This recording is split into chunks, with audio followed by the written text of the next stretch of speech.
Right, good afternoon folks, welcome back to VP4TV, welcome to Bill. The main concern at the moment is we do have a match coming up in the Virtual Cowboy World Championship 2024. I am looking at the list of players in the lobby or in a room, and Matt isn't one of them.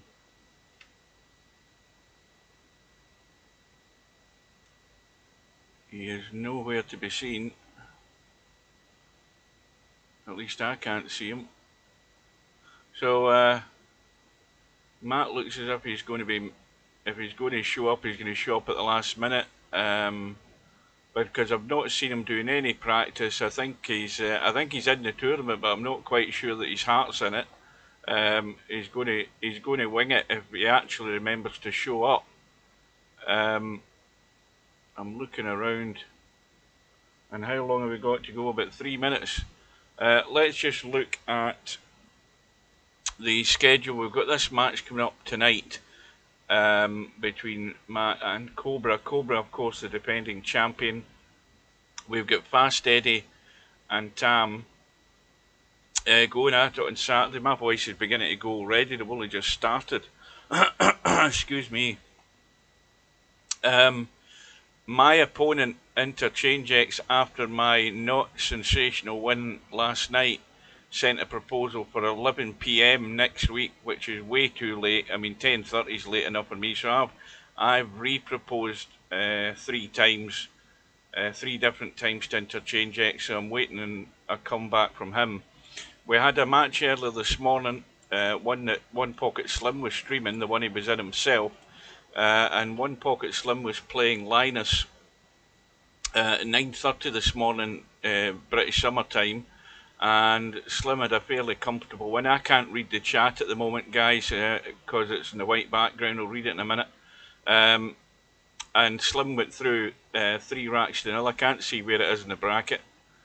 There he is. Yeah, Linus was, I mean, for a player who does play a fair wee bit of cowboy, Linus was pretty poor. He was never in the mix. And so you can see Slim is waiting on the winner of the winner, if you know what I mean, because Larry's sitting there waiting on the winner of Tam and Fast Eddie, and then the winner of that will play Slim. You can see where I've got this match with Interchange X. Hopefully we're going to get a better time arranged. I know that there's about 5-6 hour time zone difference, but 11 o'clock at night is just getting way too late for me. So I proposed 10 o'clock. In fact, I proposed later tonight, believe it or not. So I don't know what time he gets home to check those out. So it might be that there might be a match later on tonight. Don't forget, we've also got, I'm double checking here, is Matt in the lobby yet? I need to have a drink, hang on a minute. My voice is going. I don't know how long I can hold out. Oh, I see him.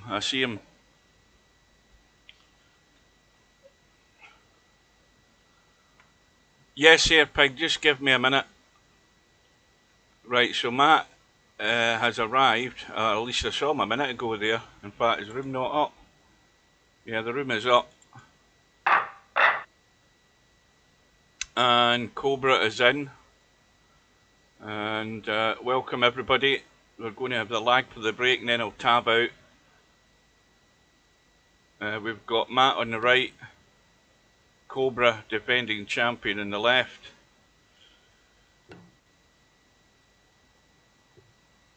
And this looks pretty close, but Matt, Cobra's just got it, I think. Yep, just got it right. Just give me a second. We'll see the break off. So this is a race to 3. Cobra playing the draw shot. There's 2 or 3 ways to break in Cowboy. One of them is that version. The other one is the VP Monster version, where he goes 3 rails off the red and around and hits the 1 ball, and sometimes, more often than not, the 3 ball banks into the bottom right hand corner pocket. The third one is the way I break. I just play a conventional pot. Right, 2 minutes.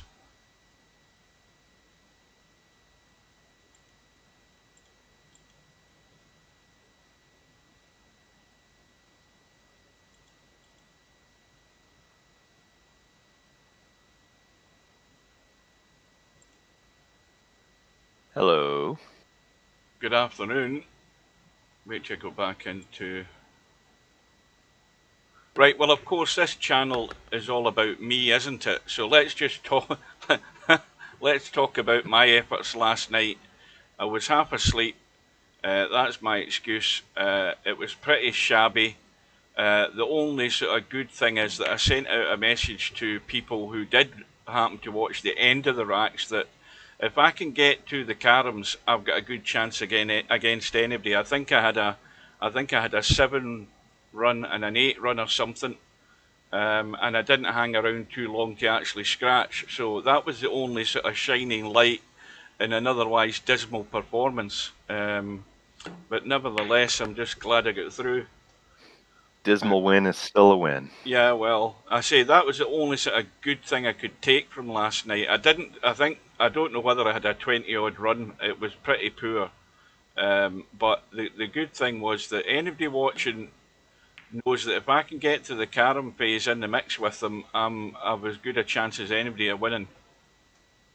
Anyway, more important matters are what we have here. We've got a defending champion up against an unknown, shall we say, in the game of Cowboy, and we're about to find out how quickly it mattered. I have to say this as well. I was very impressed with Coldest Pillow last night. He started off dodgy because he's not sure of the rules. He learnt quickly, and he actually played very well. So he did. And the news about Jeff as well, by the way. Jeff, who is the guy with the numbers after his name that Semi Pro was talking about with dodgy things going on against Casino Jim. One interesting thing I found out, very interesting, is that when I was online this morning, he came online and he is on my friends list, or at least he was until I just removed him. I have no clue who he is, who he changed his name from, so that is still in the dark. I haven't any idea who he is. Fascinating. So Cobra is off and running. This next carom doesn't have to be easy, though, now that the 1 and 3 are pushed to opposite ends of the table. Yeah, see, this is not a good table. I mean, okay, the carom's easy enough, but when the 3's up there, it's pretty much dead. And you've got to ideally find a way to get to that 3, either whether it be a carom to it, where you're fairly near, or you're potting the 3. But it's dead where it is at the moment. Yeah, it's a small target up against that rail.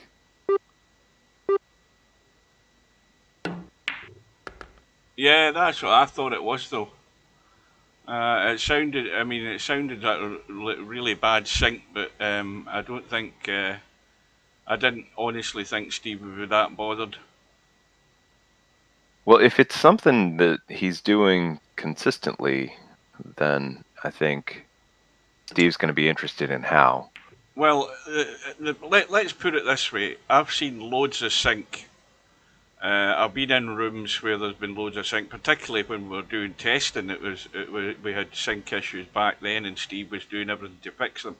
But the sink issue that Semi Pro has in video is really weird because it's a whole sequence of events with the same thing happening time and time again, where each time it goes back to the situation it was previously, and there doesn't seem to be any discussion either from this guy Jeff talking to Jim and saying that there's any problems. I didn't see any conversation, and then I eventually get bored looking at the video because it was just the same thing going on all the time. I've never seen that sort of pattern. Already got 4 players complaining. Seems to me It's a nice Jeff carom found there some from Cobra. glitch. What? So is there other people saying they've had the same thing happening to them against this guy? Yeah, Bill said he saw him doing it in a different room. Yeah, that's the weird thing, Bill. Where he was shooting the same shot time and time again. Is he shooting it until he gets it right? Like, is he using it to his advantage? Yeah, I don't know what it is, but quite clearly, you just have to keep an eye on how things. Well, I went into the room this morning. I think it was he was playing this morning and everything was fine. Bill says yes, he's using it to his advantage. Yeah, so it sounds like he figured out a glitch, and Steve is going to be interested in getting rid of that glitch. That's not just going to be a bad connection thing. Well, this is a strong start from Cobra. We're all chatting away here, and Cobra's already in 47. He is. He hasn't managed to get the 3 Yeah, 3 into a still little dead. better position yet, but he has made a carom or 2 on it in the meantime. Yeah, I mean he's It's a still tough doing carom. well, working hard to keep the run going. I think I'll say that again. I He think he did. grazed that, not glazed it. He did touch it. So the run is alive. Now, has he got a clean shot in the 5? Yeah, he Yeah. does. Again, position on a carom is not going to be obvious. Now all The the 5 in the time, center spot. well, all the time when he's playing this, he is thinking about one way to get a ball maybe up near that 3 ball and play a carom to it to bring it more into play. You know, that time will come. In the meantime, he's just doing everything to stay at the table, and he's doing well. Well, sooner or later he'll end up with position on it on a pot, and he'll just put it back on its spot.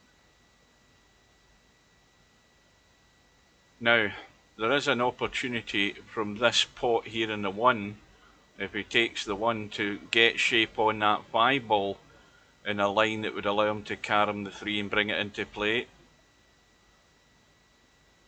Kenway's somebody who I think has been in VP4 for quite a while but rarely plays. That's all I know about him. Yeah, I've And possibly seen him, won't show up for the match. seen him around occasionally for a long time, I feel like. Well, that hasn't gone quite according to plan. Although, Can he you know, squeak it by the 1 and fall out of the 1? yeah, maybe he was playing for this. I thought he was maybe trying to finish shorter on the 5, but I'll give him the benefit of the doubt as to whether he's got the force follow, and the force follow isn't on because it's too tight to the yellow. Yeah, I think it is. Now he can try coming straight down the line. That's what he's tried there, and the run ends on 55. So a good solid start for Cobra. Let's see what Matt's made of with this game.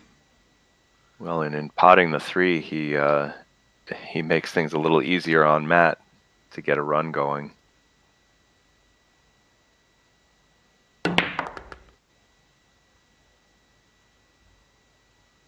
Yeah, Cold as Pillow can pop balls, and he's learnt a lot in the space of 24 hours and how he should be going about Cowboy, and he did well.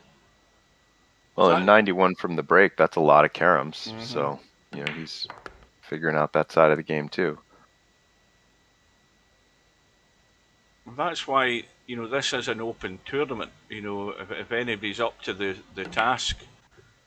But when you're going to be playing one of the top players in VP4, you've got to be solid if you're going to stay with him. The thing about Cowboy is you don't necessarily have to be solid all the time. It's a question of if you do get to 90 and you're second to get there, it's what you make of it when you do get there.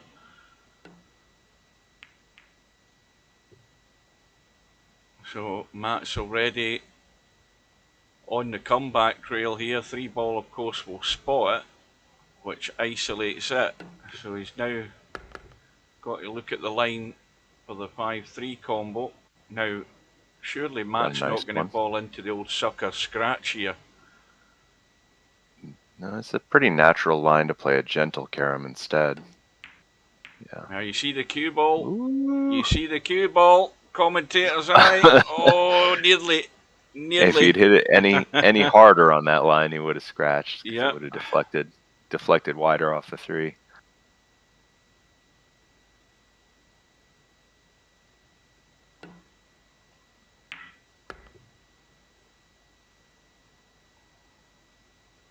I meant to ask, are you in this tournament? Nope. Oh, so you bottled out. All right. Sure. We'll say that. That's very good, Hugh. You've been practicing. I mean, I don't even play tournaments, and I'm in it. But all you play is cowboy. Yeah, I know my limitations, and that's pretty sketchy at the best of times. So Matt's still going, and he's got a nice little force follow. Now that 5, you're wanting to bank it up to the pocket. You don't want to pot it. You want to have that to get shape on your next carom. Now, So he hasn't played in the Cowboy World Championships before? I'm not sure whether he has at all. It doesn't really look like this is his first time playing Cowboy. He seems to be playing position on the caroms, which is what you have to do. Well, let's put it this way, Semi-Pro. Do you know if he actually looked at that video? And if he looked at that video and didn't see anything really unusual, then that's his problem. You know, I mean, you can't do anything else but let him see what was going on or how it looked to us from a spectator's point of view. So Matt's run ends in 31. I didn't realize he missed a carom there. Cobra have the 2-way? Almost.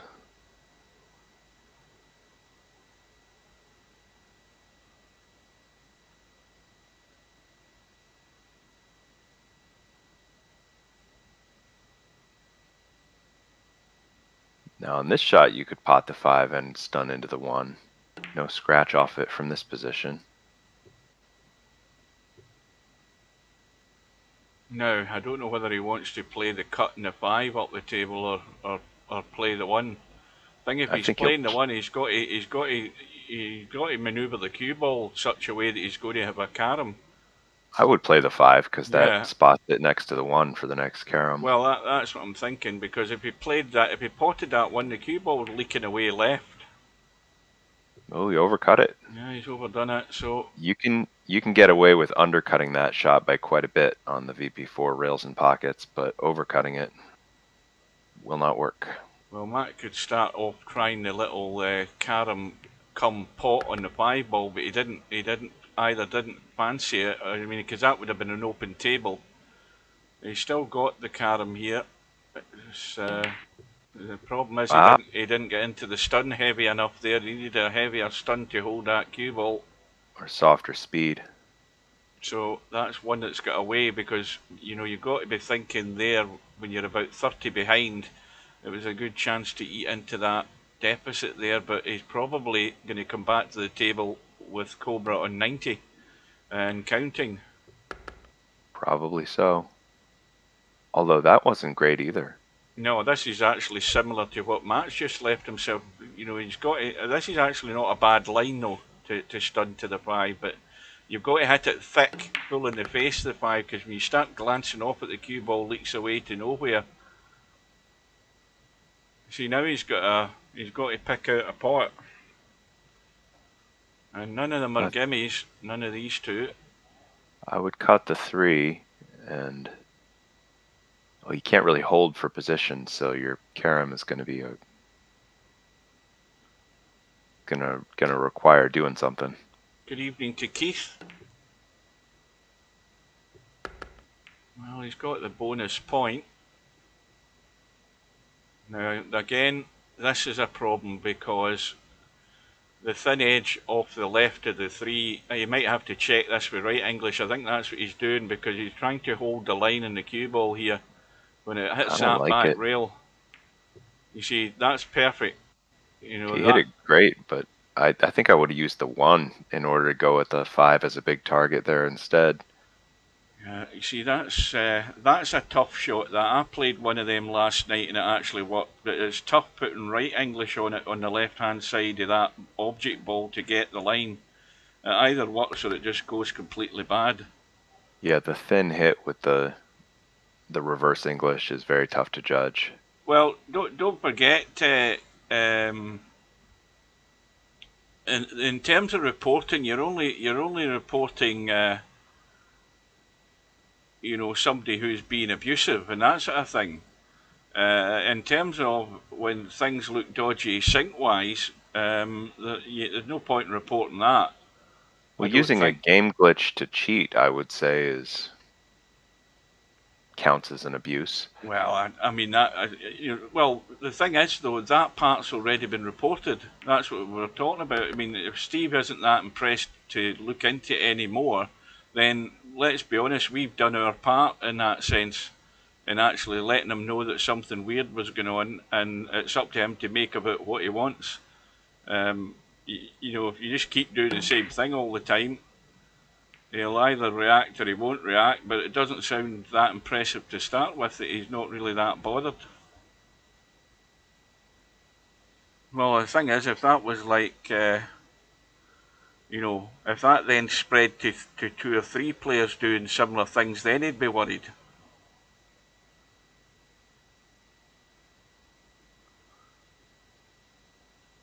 What's bugging me is the fact that he was on my friends list and I can't think who it was. That's what's annoying me, because you go back the 10 pages of his history, his name's still the same. Now, had his history not been as expansive as that, then his previous name would have still shown in his history within those 10 pages, but that's long gone, so unless he actually ups and tells me who he was, I'm never going to know. Well, Cobra's managed to get the balls a little bit back together for his shot to go to 90 and then his run into the caroms. Now, I think he's underhit that. That's not where he wanted to be. Yeah, he needed to draw back to make this easy. Yeah, the other problem is if he's going to play the 3 to the 1, he needs to watch the line the 3 ball's taken. I'm not sure that it's heading towards the pocket. It might be thinner than that. But again, being close to the rail, he's got to jack up, I think, to get to that 1 ball. He might be going thin off the edge of the 1 and playing a 2-in-1 shot, try and hit the 3, miss the 3 and hit the 5 if it comes to it. But I think there's a danger of a double kiss there. Or he can play off the 3 and zigzag 2 rails toward the 1. That would enable him to not have to jack up and draw it. See, this is what you're up against. Unless you're consistent, Cobra's had what did he have? Did he have a 40-odd run? Now he's in a 29 run and he's in 90. You've got to be contributing when you get your chances. If you're only doing little 10s and 12s like I was doing last night, that's no good.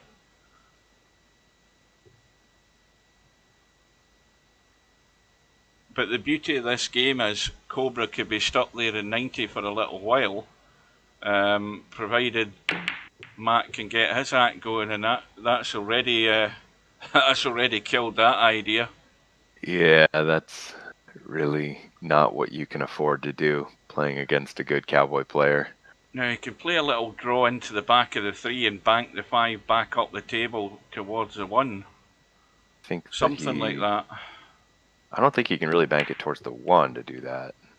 Oh, unless you meant 2 rails, in which case. Well, something can. along those lines. Although this. I think he's got to make. I think if he plays this shot, he's got to hope the 3 gets out the way. Well, I think I would go thin off the 3, 1 rail toward the 1. Yeah. That's got to get maybe the second diamond like that. Oh, in fact, it's actually too high. Or maybe he didn't have enough spin in the cue ball. Nah, I think he just hit a little too much at the 3. Well, Matt's really got to put a contribution together here. And I think he's already gone wrong again. Let's have a He look. did again. Yeah, that's no good. Yeah, I was saying it looked like he knew how to play position. Oh, he managed to make it work. I was saying it looked like he knew how to play position on the caroms, but then that was true for that first run. Since then, it hasn't been great.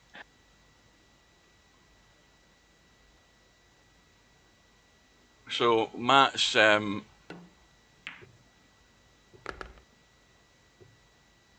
rating will be pretty much one of these automatic ratings that you're given because you don't play the game. However it is Steve explains it. Yeah, based on your other ratings, I guess. Yeah. Although how Cobra's got to 2,466 at Cowboy is beyond me. Because I he's think only ever because it's played also Cowboy. based. He's only ever played Cowboy in one tournament, and that was 2 years ago. Yeah, I think it's because it's also based on his other Mm-hmm. ratings. The tournament rating takes more into account than just your experience at the one game. Well, you can play the 1 to the 3, but you risk pushing the 3 into the pocket. You can play the 1 to the 5, that's thinner. He's trying to go out from the rail, that's the safest move. Very good. Well, I would imagine this is a little draw. I would, yeah.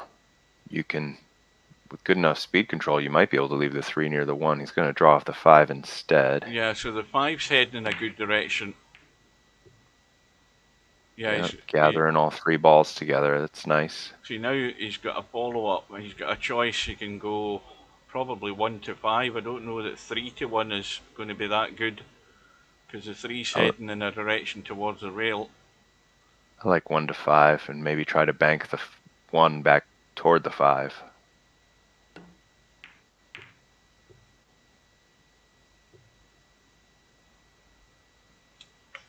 So the run is 3. Now can he miss? I don't think he can miss the 5. Now again the danger is going head on onto the 3 and potting the 3, but if he plays it gentle enough and soft enough he should just tap it. And he'd be able to then play the follow-up carom from the 5 to the 1 because the 1's going to be there or thereabouts. Well, the problem is if you play it gentle enough to just tap He's it, trying to spin it with left English as you get the pace. Yes. does. If you play it gentle enough to just tap it, you risk, if you miss it, then it's a foul because you don't get anything to a rail. Mm-hmm.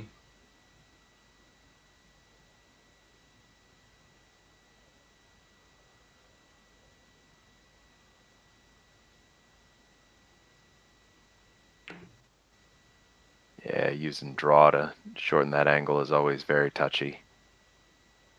Well, Overdoes it a little bit, but he keeps his points. there is still a chance for Matt, but he has to score.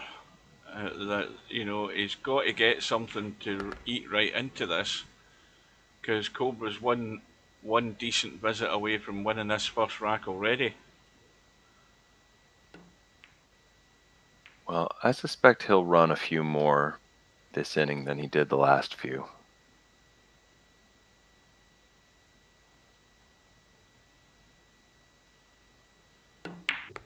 Watch the cue ball. Well, Whoa. oh, I'm about to say I guess he ran 0, but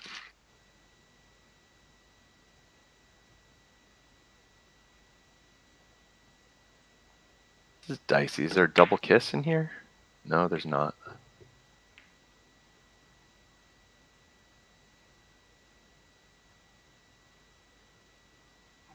Again, it depends how far up the table he wants to go or whether he wants to keep it there for either the. I think it's got to be the force follow because I think it's too tight a line. Yeah. Now, Force follow can bank the 1-3 rails around near the 5 too. see that shot there. The important thing's the pace in the 1 ball because he's there he is. He's set up for a dead carom. I mean you can't miss that carom as long as you get the pot. And if you can get the angle to play very softly, wow, that's no good. That's just killed it, I think. Yep. Gonna say if he Well, could he's get an gonna angle to play he's gonna very have to. softly and leave the 1 there, that'd be good. Well, he could play the draw from the 3 because it's a big target. You can't miss that target playing the draw from the 3 to the 1 and 5. And he's trying to play the stun to the 3, and that's the danger with that. Is the cue ball. That was risky. He should have probably went the safest route and just drawn into them, but he's got away with it. He's still alive. He's Well, on pot on the. don't forget, Mark. This guy Jeff was on at 6 o'clock this morning when I got up. He's not. I've not seen him around at any other time during the day. So he is obviously from stateside, I think. But who knows where anybody's from with it? You can just pick any flag you like.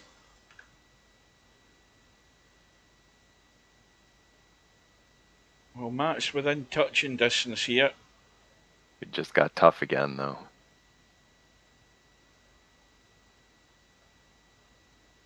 Gonna spin 1 rail toward the 3 as a big target. Very nice.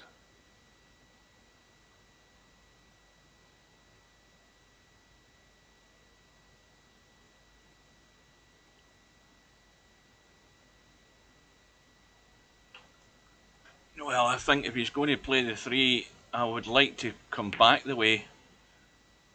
I'm not sure what he was thinking there.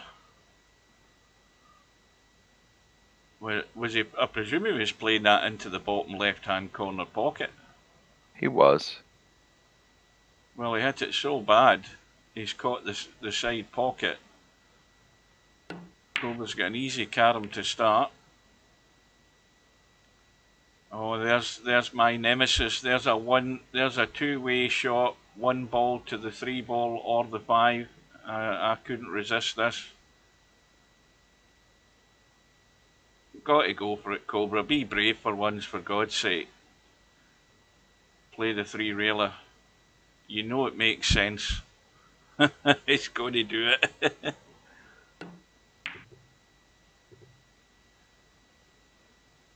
Yeah.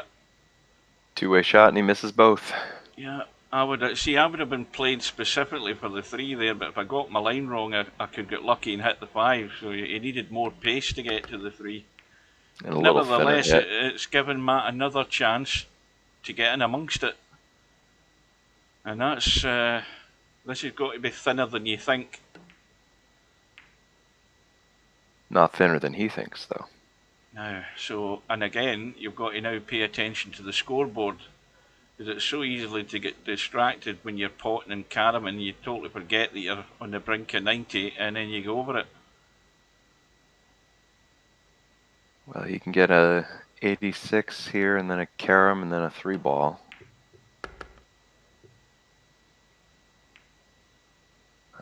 He didn't want that, though. Well, that's perfect. Now he's got a carom his way to 88. I forgot he's on a carom. That's right. I was thinking it was a pot. He didn't really want to hit the 3. He wants to keep the 1 in play, so just a gentle nudge to the 1. Oh, he needs to nudge it harder than that. He hasn't got it.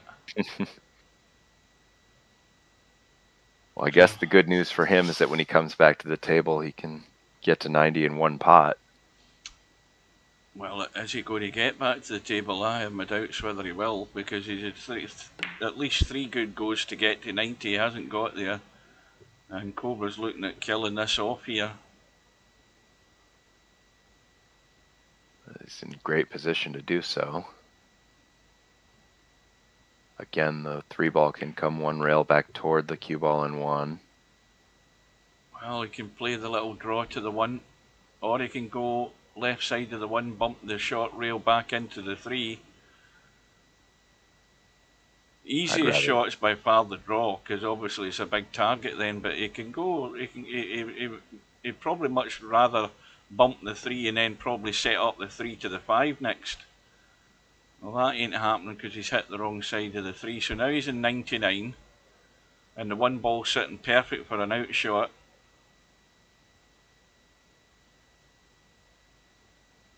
It is, but he might need to carom the 1 here.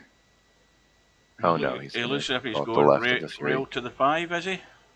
Yeah, left of the 3, 1 rail.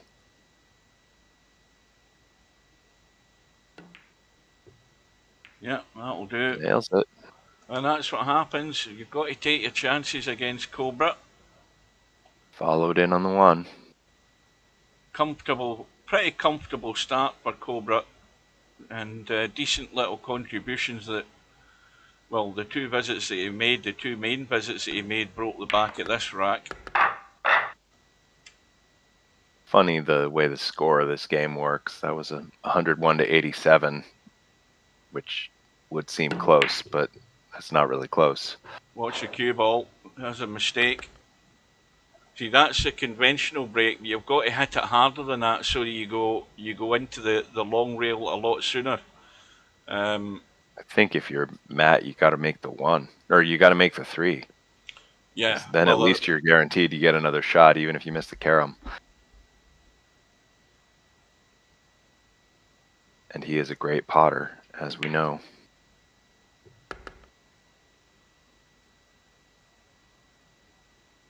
Now you've got to sit and be patient and think, well, what am I going to be coming back to the table to?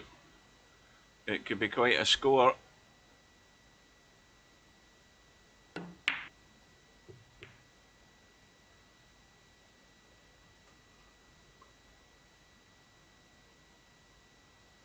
Now that just means you've got to get up past the side pocket in the left, not leave it short, and that way he's got the easy carom. Just about there like that, that'll do.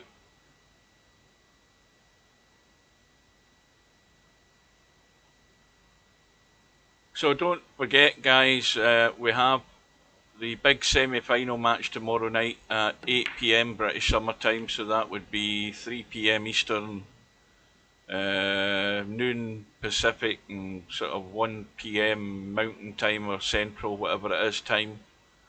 And that's Albinario and Spectre Dawn.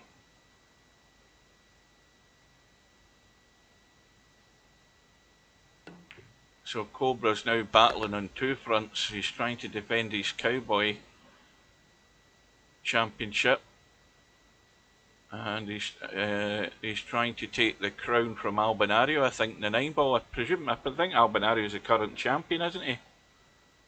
Somebody will look at the stats and tell me. I think that's right.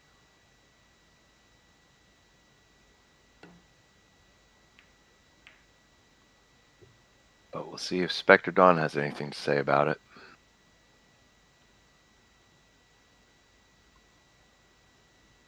So this is back to convention here. 5-ball on its spot.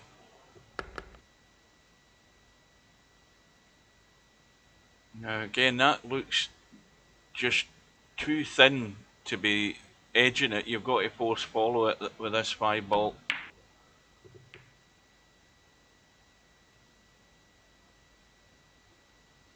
Indeed he did. He is, right. Yeah.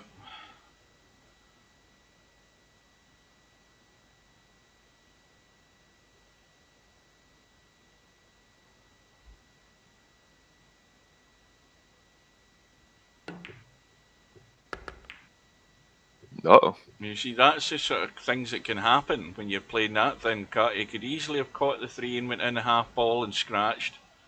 Yeah, Got away with it again. Don't think he wanted to hit the 3 at all. You know, again, of course, when you start playing shots at distance, that's where you're more likely to be struggling and caught out. Well, this isn't easy. Chat delay is horrible, like 10 seconds. Well, refresh the stream. In fact, I'll tell you something, the chat delay is so bad that I've got none coming through on my phone. There is no chat coming through my phone at all. Let me just log out of that and start again and see what happens. It must be a YouTube thing. Now that I've done it, now that I've refreshed it, all the chat is there. That's YouTube for you. So already Cobra's on 23 and counting. And now he's going to look at the line through for the force follow 5 to 3, I would assume. See, again, that's too thin. So you've got to play the force follow. If he'd went further right, he would have played the standard carom. So when you get it too thin and you're too narrow a line, you've got to just be brave and play the force follow, and they're not always 100% guaranteed. YouTube is shite. Is that what you're calling it now, Mark? YouTube.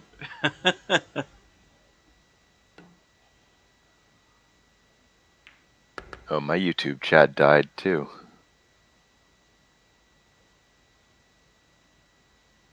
Yeah, I don't know. When I'm watching it, I'm watching the live stream on my phone, and more often than not, the chat just dies, and it never continues. It doesn't scroll. It just dies a death. Oh no, I see it put me on top chat instead of live chat, which means it hid Steve-O's criticism of YouTube. That's funny.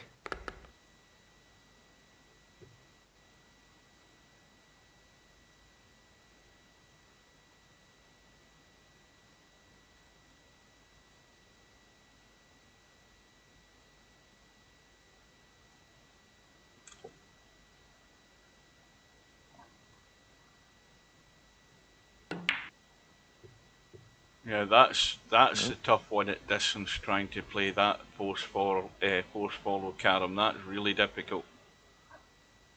So the run is 32, and Matt, who's probably fallen asleep out of boredom, has a chance to put some scores on the board here if he can pay attention. I think Matt's distracted. Stepped away from keyboard, perhaps. Yeah. There he goes. Now he could be lucky and get a bump in the 1 here, in which case he'll have an open table if he pots the 5. He hasn't done that, and again I don't think the line's good, is it? Well, he's okay. It's okay. But again, these are difficult to get precise, the force follow at distance. Very tiny margins here. Now, he could put right English on it in case he misses it and bumps the rail and kicks the back of the 3. Well, he's got it.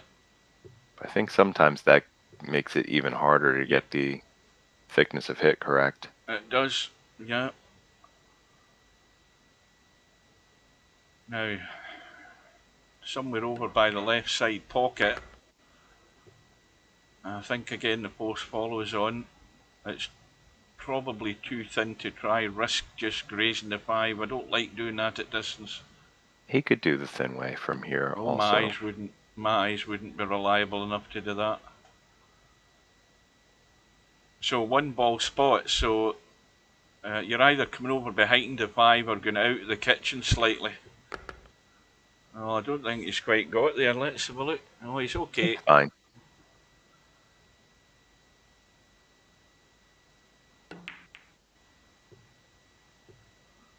Now he's in trouble.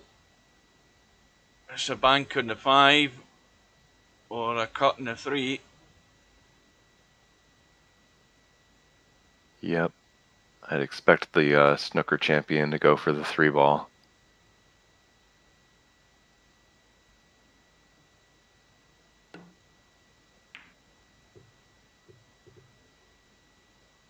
Well, again, the one objective that you're really trying to do when you get a visit is to get rid of those points that you're behind and try and get back in an even keel. Matt's well short of that.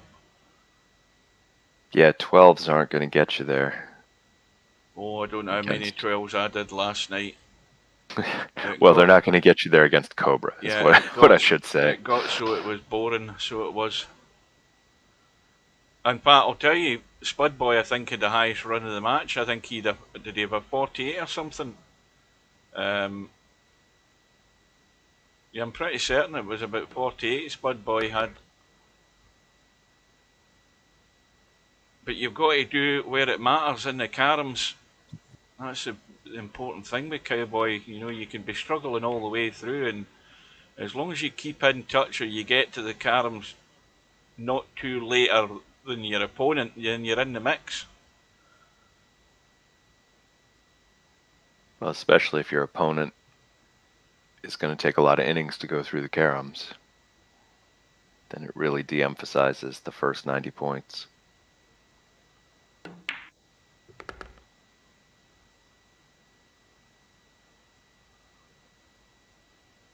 As he hit that with some speed to get the one away from that end rail. Yeah, Linus had a touch of the scratches in that match. Linus is so used to sort of letting the cue ball run loose when we're playing doubles at Cowboy. He's so used to that. And that's probably my biggest problem as well, is just letting loose and not playing it really tight and safety conscious like Cobra does, because you quite clearly you see that works. It's about making as much as you can get, not losing them, and having a good touch to keep that cue ball in shape. That's another big factor. It's like any game, it's all about keeping control of everything.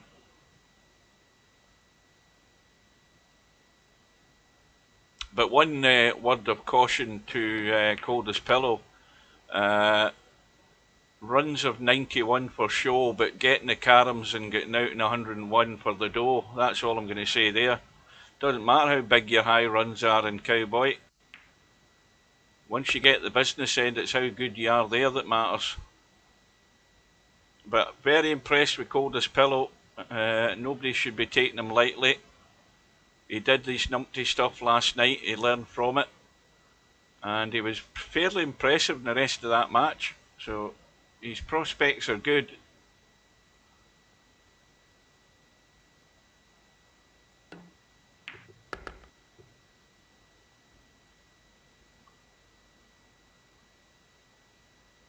This is a nice, straightforward force follow.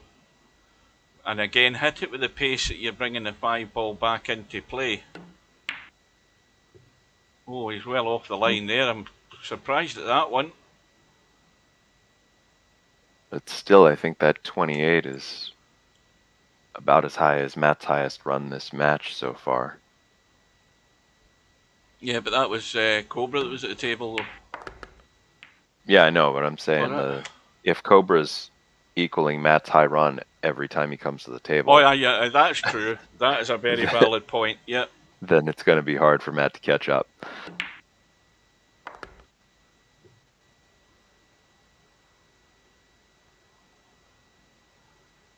Semi's calling Coldest Pillow his dark horse. I think pretty good call.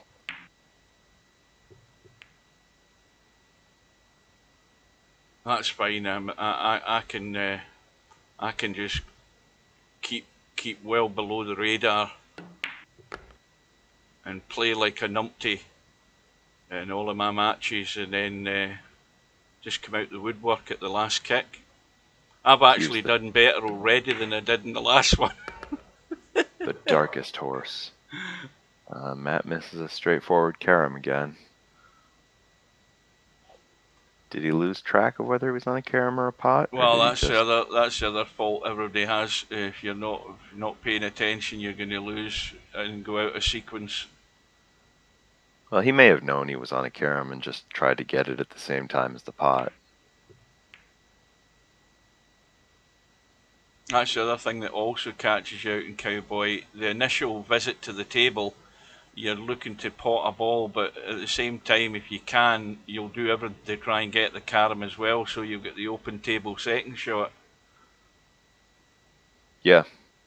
No, quite correct, semi-pro. You hit the nail on the head there. Nobody will be worried. The only thing I say in my own defence is they'll be worried if I'm in the mix with them in the carom phase, because that's where I've got a chance.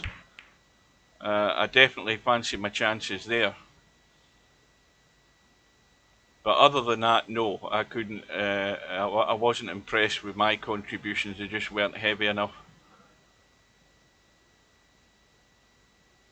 I mean, let's be honest. I've had good matches in the past where I've had maybe like 2 visits to get to 90 and maybe 3 visits to get out on the caroms. I mean, you know, whereas more than often it's like 35 visits to get to 90.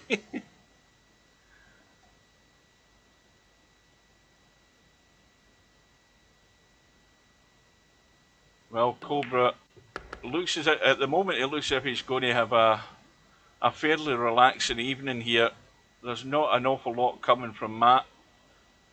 He could have helped himself if he'd maybe spent a wee bit of time in getting some practice in, but like I said, I don't think Matt's heart's completely in this cowboy tournament.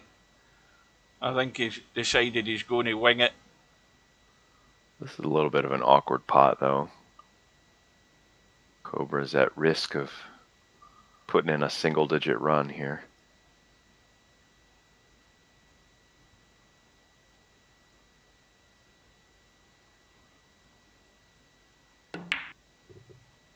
Oh, he missed it by a mile. Yeah. Never see Cobra miss that ball by that much playing 9-ball. Big miss there. But again, it has to go down as a good opportunity for Matt to get rid of the deficit. And I think he's probably watching YouTube. I somehow get the impression that this game isn't sort of grasping his attention. It does. I think he's letting his mind wander. It does look that way when he takes a full shot clock to realize it's his turn each time. Yeah, the shot clock's don't foul, Matt. You want to save one or two of those extensions for later in the caroms if you can get there.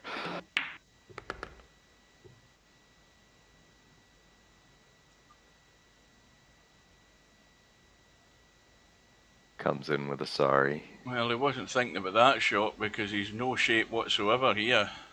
No, I think he was just hurrying to get it done before the shot clock situation got any worse.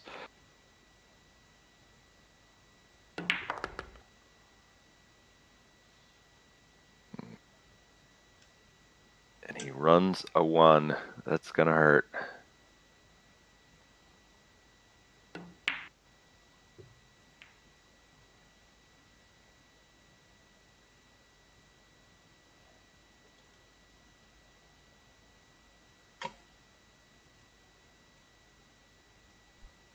Cobra says no problem. He never minds being handed opportunities, I don't think. Cobra. No, he's odds-on favourite to be into the caroms by the end of this visit.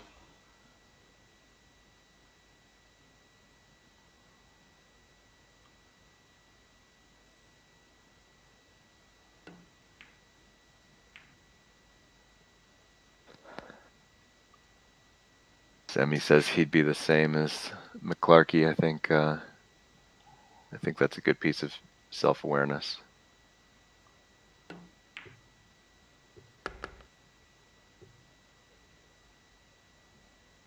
Well, again, it's a sort of an alien environment for Matt coming onto the 10-foot table. It's bad enough moving from the 9-foot to the 10-foot to try and play 9-ball, but to then play a game that you never ever give any other thought to at any other time during the year, it's an out-of-body experience coming and playing this game. Oh, look who's arrived. Self-awareness is here. He's listening to us. Well, the one thing about Stubb is that when he's playing cowboy, I can guarantee he's going to be letting the ball run loose. And he's going to end up in the same fate as me and a lot of the others are going to end up as well, battling out in the one-loss side.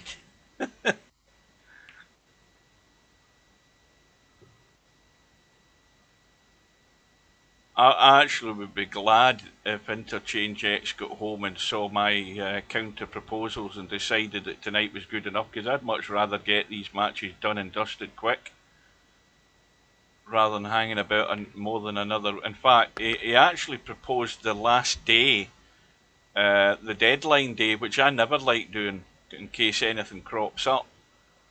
So I counter proposed for tonight. I think I gave him 2 times for tonight. So hopefully he might be available, but I never like leaving it in the last day. Oh, Sergeant Numpty's in and gone. And in fact, he came in and never said anything and left. I think he saw that the other Numpty was already in the room before him.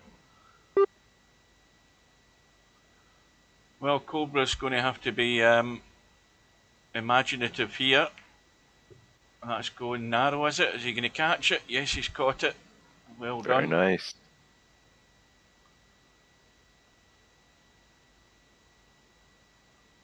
You don't want to make the one here, Cobra, do you? Well, I think Get if he 87 and on a carom. well, I don't know whether it's worth. Is it worth actually leaving the one ball there, especially when you are going to be on the caroms in the not too distant future? I think it'd be better off potting it and staying below it. Well, yeah, but he needs to think about 90 because now he's 87. He's on a carom, going to get him to 88. He's going to have to play caroms and one balls. He's ended up the cue ball far too high up the table, and I don't know. Can he get that thin enough to hit the rail and kick the 5? That would be what, 88. And if he stays in play, he's got a pot in the 1. That's what he's trying. He's caught it and he's got the pot, so that's worked out pretty well. Now he's got to get this right this time and stay below it in the kitchen for the force follow from the 1 to the 5. That's what he's going to do, or just to edge, because he looks as if he's maybe got more angle. Now, see, that's thin, but I think he can get away with this time. Thin edge.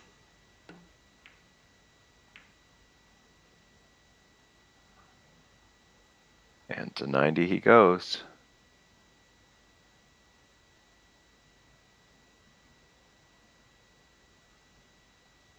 Well, the most adjacent one is the 3 to the 5. He could play a much riskier 3 to the 1, but that's risking the scratch in the bottom right. And Cobra's He's going 5 to the 3. well away from that. So 5 to the short rail to the 3. Has it got legs? No. Nope. And that annoys you even more when you do shots like that, when you get the line perfect and you haven't hit it. True. That's annoyed him. I could tell that would annoy him. If he'd hit it a little harder, the line might not have been so perfect. Now, it might be worthwhile taking a risk here and potting the 3 and trying to bump the 5 at the same time with the open table and keep it open. Matt's maybe not paying attention here. I think that's what he should be doing. He should be trying to bump the 5. And that'll do if he can get it into play. No. Well, he's got the draw. I think he can play the draw from the 3 to the 5. Big target.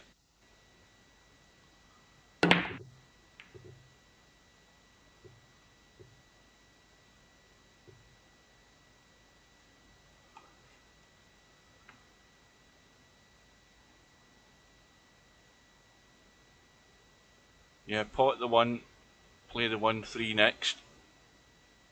Yep. It's a smart play. The 3 went, but he's recognizing the need for easy caroms in his life.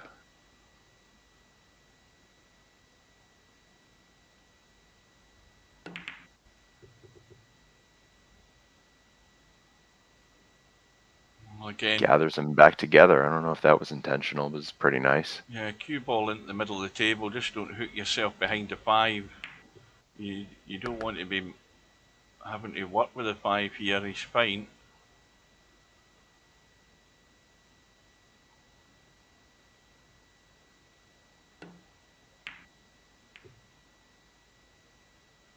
Now that wasn't so clever. Kind of an awkward pot. Yeah. Especially bridging over top of the 3.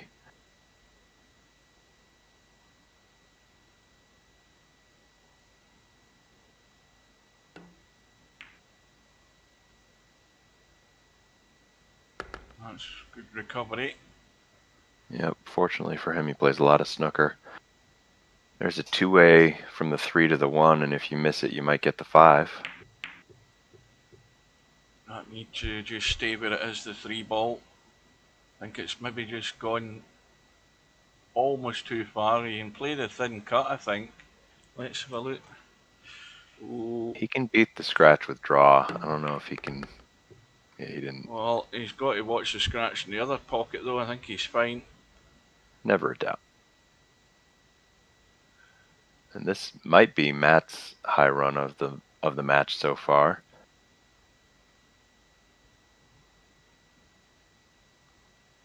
Is this stuff just realising that why do you go to make a ball now, then do caroms, then alternate it? Used to be run 90. Well, Stubb's been around VP4 for 12 years, and that's him just realising that alternate cowboy's been in the game all that time.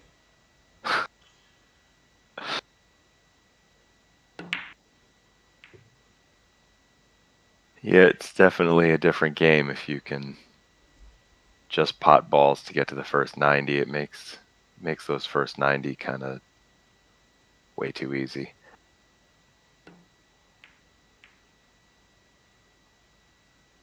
Well, dare we say it, Cobra's back at the table. Now, he can, I think he can overcut and stun and spin that cue ball to the 1 off the 5 and get the 5 ball in play.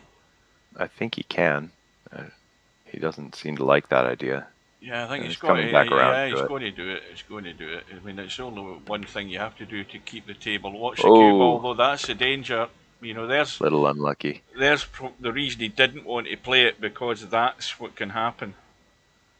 Well, meanwhile, last inning, Matt lost his highest run of the match with a one of those soft caroms where he squeaked by it, but he played it so soft that didn't he get risked. To the rail. Yeah. Yeah.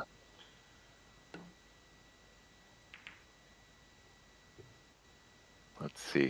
His pace has picked up a little bit, I think, here. Not that it was slow before, but sometimes you see the frustration enter in the form of playing a little faster. I think he's okay here. I think he can get away with this one. Indeed he could.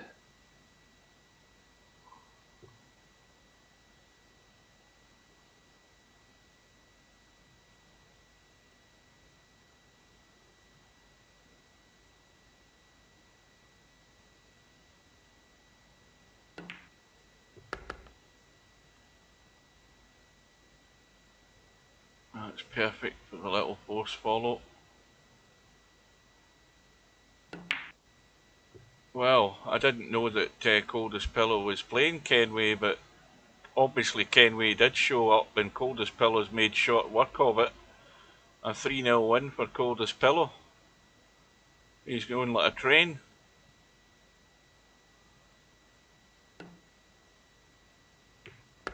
Yeah, let's see if we can find out about his stats from that match. Yeah, I don't know whether you heard what I said earlier on, though, Coldest Pillow. 91 runs for show, but getting from 90 to 101 with the caroms and out for the dough. So you can be as cocky as you like getting to 90. If you can't get the caroms and get out, that's where it matters. That's what I'm hoping for, though. I'm hoping to plod my way to 90 and then get good in the caroms. That's my plan.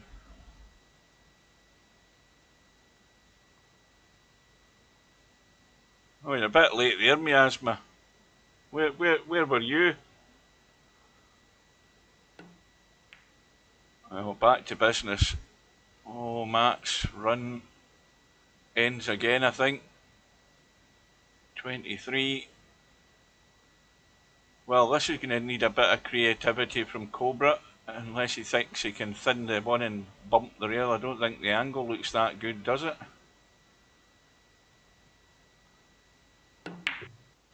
Oh, he's got it. Wait, the Cowboy stats don't keep your high run? No, they don't. No. That's silly. That's why I said, see, we were talking about this on the last tournament in this, which was 2022 it started.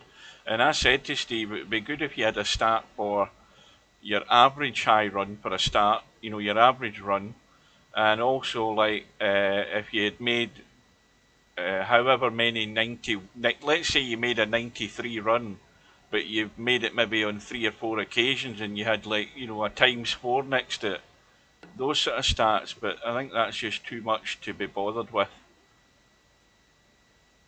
Well, I guess so, but the stats they do have for Cowboy don't really tell you much if you No, they weren't watching don't. the match. They If you never weren't do. watching the match, you don't know a lot about how the performance was.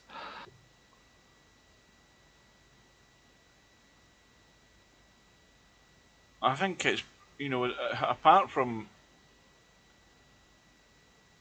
See, the other thing is you've not got, you know, the stats for the high run, like, for example, Yama's done more than one complete run out to 101.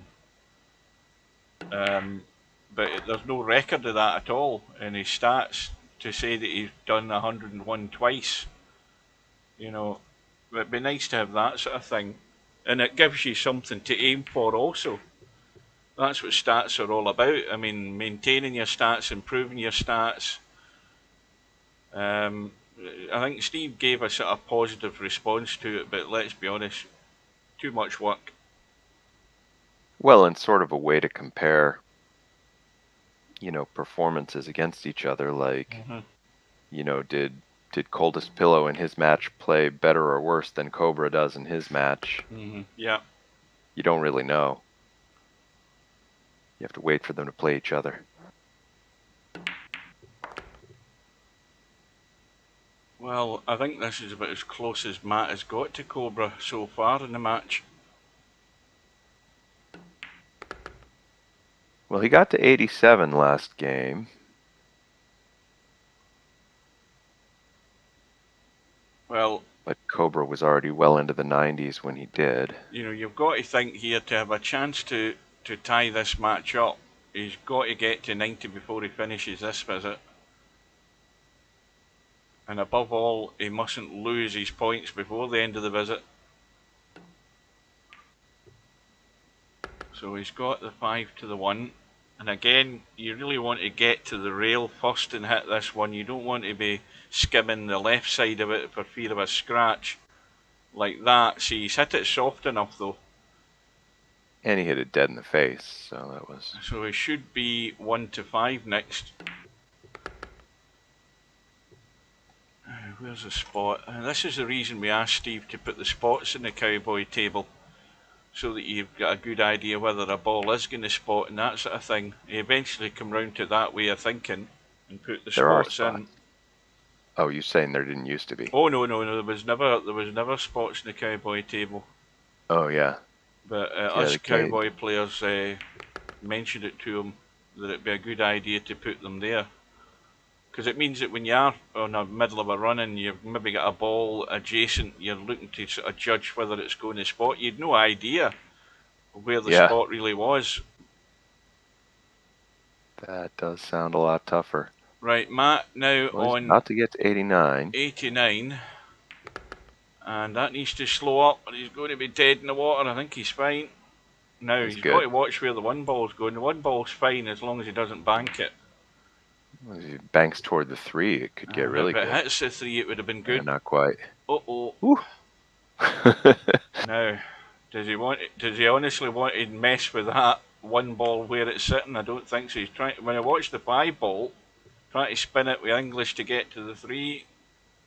All good. Nicely done. Well, I think he needs to get his wits about him here, because the one thing he doesn't want to do is lose these points. So even if he doesn't have, he might be one of these risky players like me where he'll do something to try and keep the run going and then end up scratching. But if I was Matt, I'd be taking the advice of take what you can get, and if you don't think there's anything on, then don't leave the table easy for Cobra.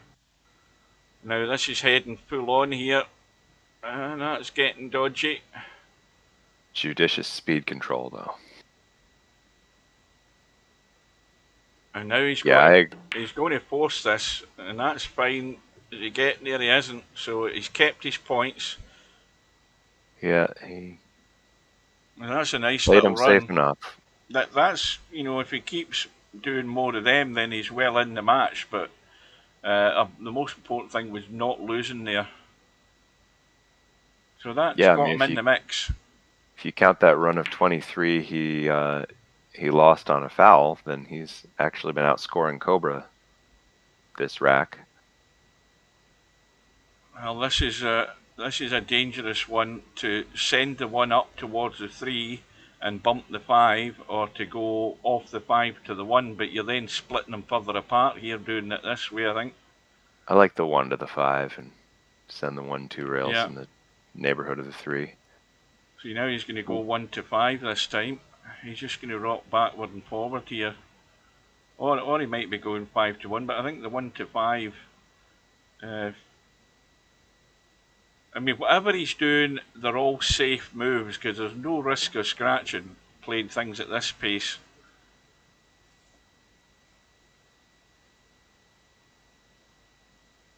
This one can scratch if you get it wrong. If he just squeaks past the edge of the 1.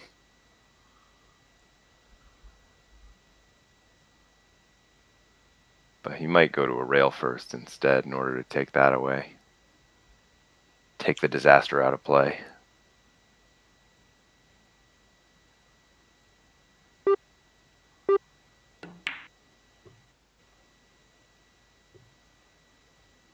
Well, Well, that run is only 3, and it gives Matt a chance, but he's got to make a shot here. There's nothing set simple. it's not simple, and it's not necessarily... He's got to hit that half ball. Wow. That's worked out good. Yeah, not only did he make that carom, but he puts the 3 somewhere where running caroms is much more plausible. Yeah, everything's at distance though. He can gather the 5 and 3 a little bit here.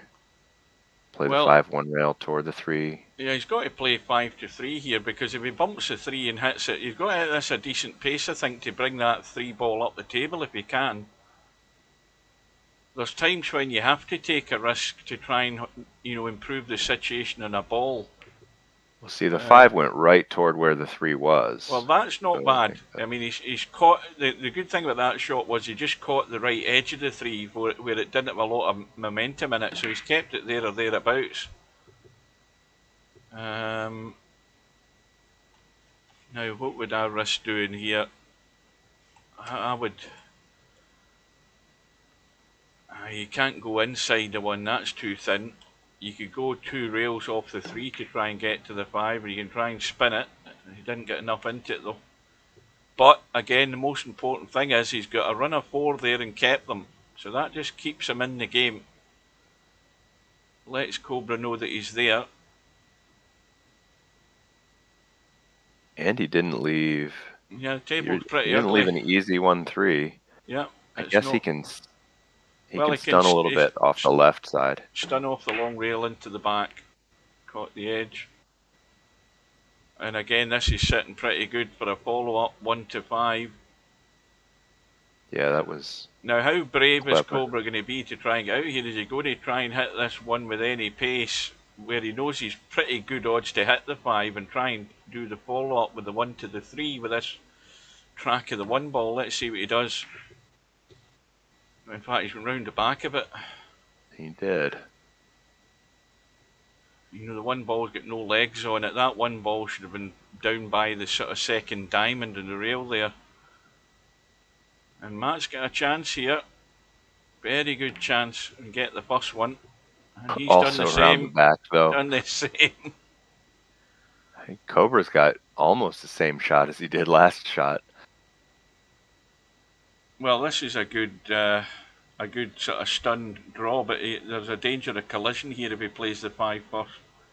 Is he going to risk the 3 railer? Looks like it. 1, 2. Oh, is he going round the back again? Oh no, he's caught it.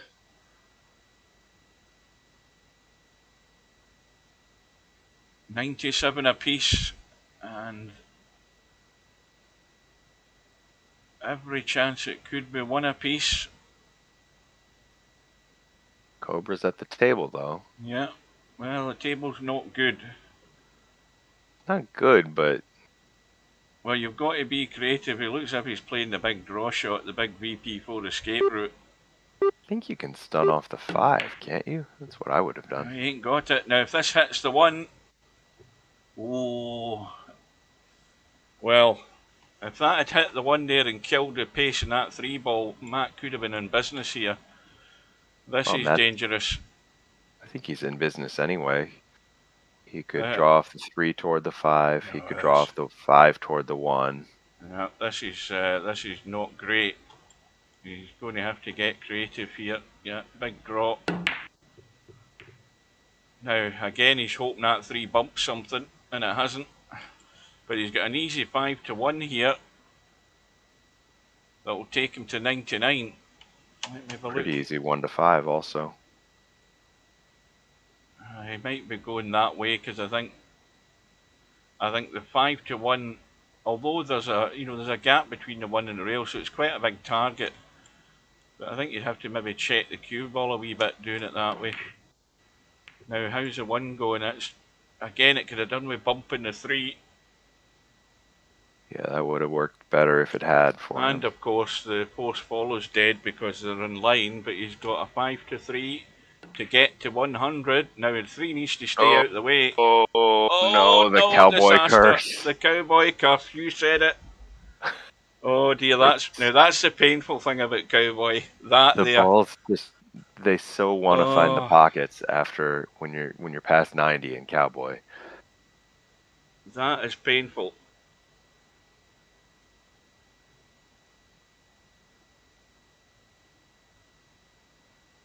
And Cobra, of course, thrives off the anguish of his opponents, so expect good things from him here.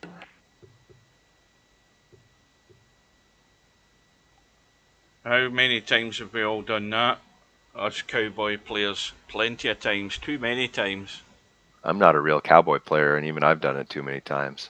Yeah.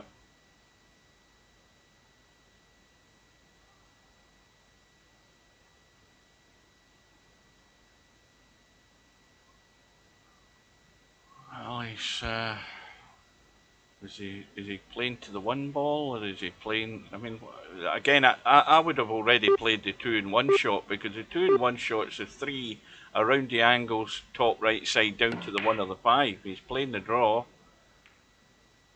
See, I'm just a sucker for playing the spectacular shot rather than the sensible shot like Cobra's just done, although it's not finished particularly great.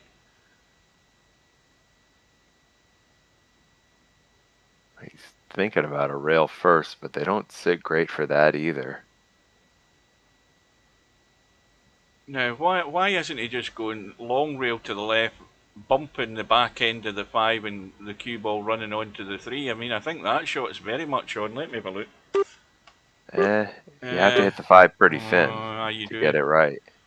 It's not until you get round and look at it, it doesn't look very pretty. Oh, that's just going in.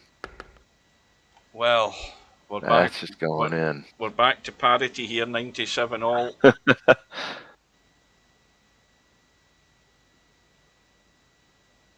And Matt's still got a chance. You've just got to live in hope. And again, he's got no favours. Well, this is I suppose the 1 ball could be doing me closer to the rail to play the sort of 3 rail on to the 1 from the 3 ball. He's just trying to bank across. He's going to miss it in the bottom side. And this is, well, it's left Cobra a shot. Danger of the scratch though. He's got to watch how he plays this. He's going to try and stun down onto the 5. Has a lot of scratch opportunity. So he's going to play it nice and delicate. Very well done.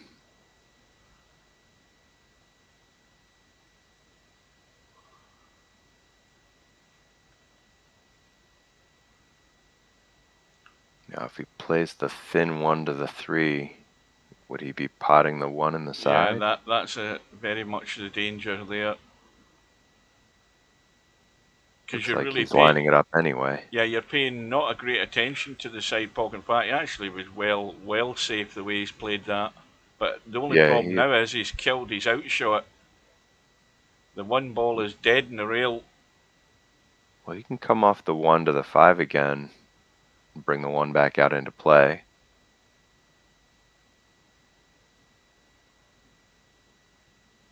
Trying to play the draw to it. The draw to the 1. Yeah, that's exactly what he's doing. Daring. He has to give himself a chance of getting out off that 1. Getting out off that 1 from there is really horrible. And It of keeps his course, 2 points this time. the fact that he's missed it has left Matt. Well, the one thing Matt shouldn't be doing is touching that 1 ball for the time being. He's got to keep himself in the game, but he doesn't want to do any favours for Cobra here with the 1 ball unless he's really on a dead set where he's going to make the carom. It's going in. Yeah, and that's not a bad leave. I mean, yeah, he doesn't lose any points this time. Now you see, Cobra's in the same dilemma here. Cobra's in 99. He doesn't want to play the 1 ball if he can help it, because he could have an attempt at a carom from the 1 ball, and he's desperate not to play it. I can tell that he doesn't want to go near the 1 because he's in the same boat as Matt. You're only going to play the 1 ball if you've got a good odds of hitting it. That was really nice. So now he's going to have to do the force follow. That's finished perfect, I think.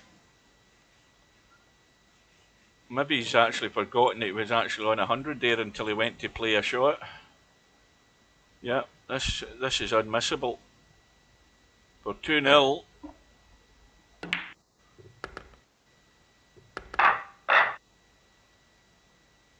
And Matt's going to take a little break. Maybe going for a drink. Now is Cobra reading the chat? See it? Or is he going to break? No, he played the break anyway. Well, he made a carom, so he'll probably be running balls for 2 minutes. Yeah. Well, the problem with that, remember, is that Matt's already eaten into his extensions, and if Cobra finishes his visit too soon, and Matt doesn't get back, it's going to time out. The question then is whether Cobra's going to be generous enough to hand it back to him. Well, that might be the effect of Stub there, because Cobra may have had the chat scrolled up because Stub was in the room. He may never have seen it. Well, there's the visit over, and Matt's nowhere near his 2 minutes. Yeah. Oh, mind you, I've just realised, of course, we're into another game. We're into the 3rd game, and he's now got 4 extensions. They're about to disappear. Yeah. They might. Good evening to Interchange X. I presume you got my re-proposals to you.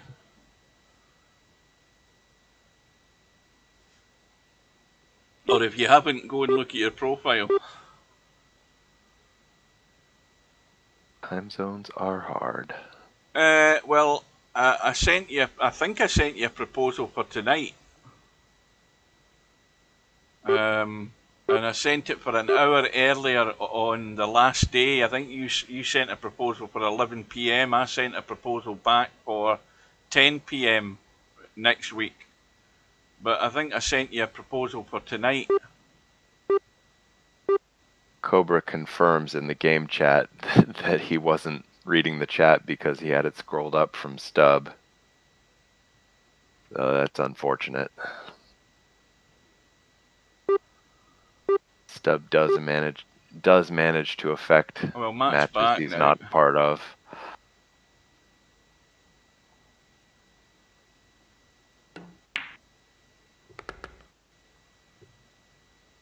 So Matt will be glad that he's came back and found that Cobra's only in 6.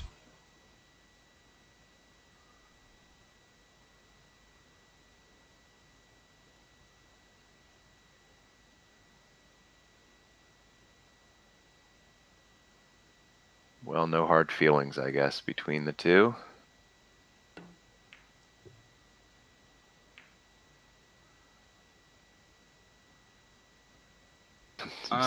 Look who's back in the room. Ugh. Miasma, a little help. Time to be proactive, miasma. Yep. Too late again.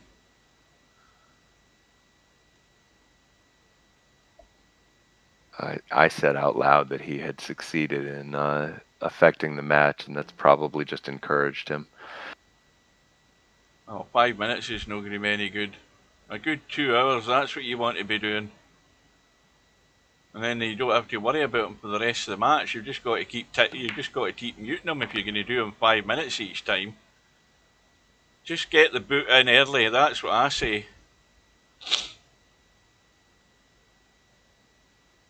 There you go. Yeah, that's better. There you go. That's how you learn his lesson, or he learns his lesson. And no sooner have I said that, match run ends on 15.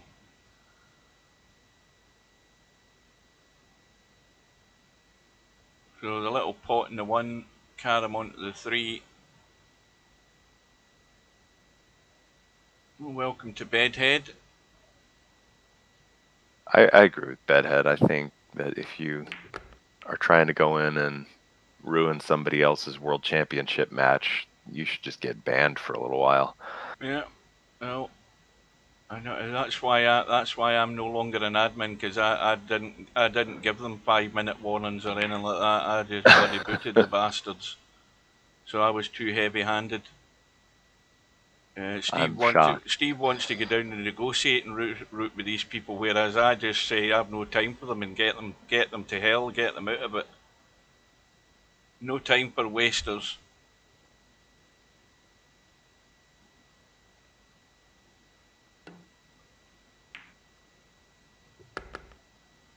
Well, how long does this match? An hour and 23 minutes, so is it going to be under the 2 hours? Which is surprisingly, the matches have gone in pretty good time. It's once you get to like 2 apiece and it's threatening to go all the way that you get to the 4-hour time zones for these matches. No, this one's moving along at a good clip.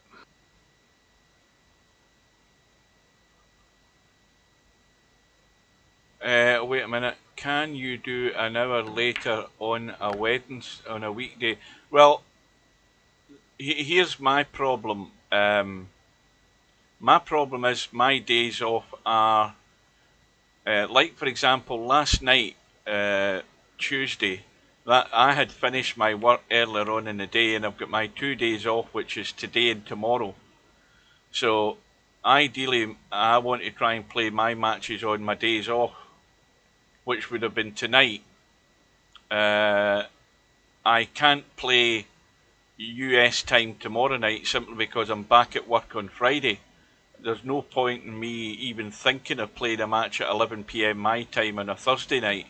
But on a Tuesday night or a Wednesday night, it shouldn't be a problem. Now it might be that we'll have to go with the initial proposal that you said, which is 11 PM.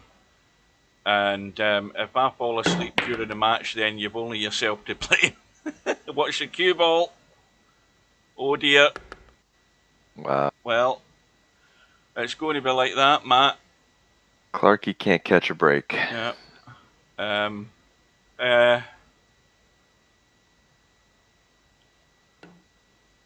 Can you do an hour later on a weekday or else a weekend? Weekends are out because I work over the weekends, and like I say, weekdays are only tonight.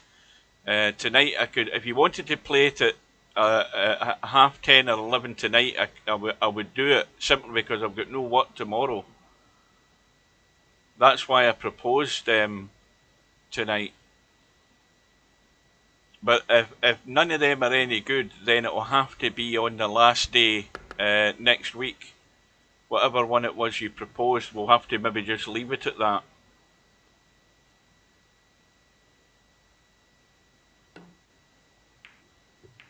I mean, I'm all for fairness as far as that goes. I mean, it's a bit silly asking somebody from the States to try and play a match at 12 noon in the afternoon when they're at work.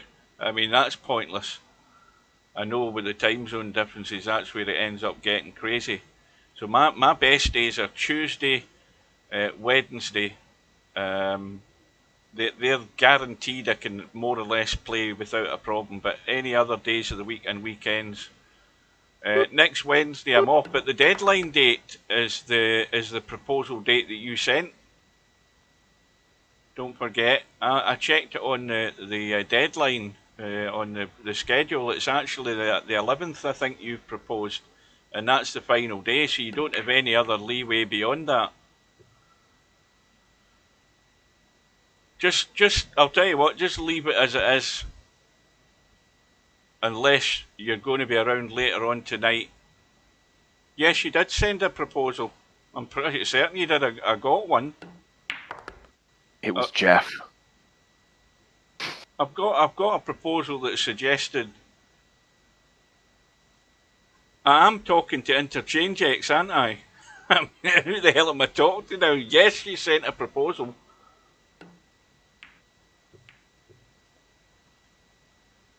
Does he not remember? In fact, hang on a minute. Hang on.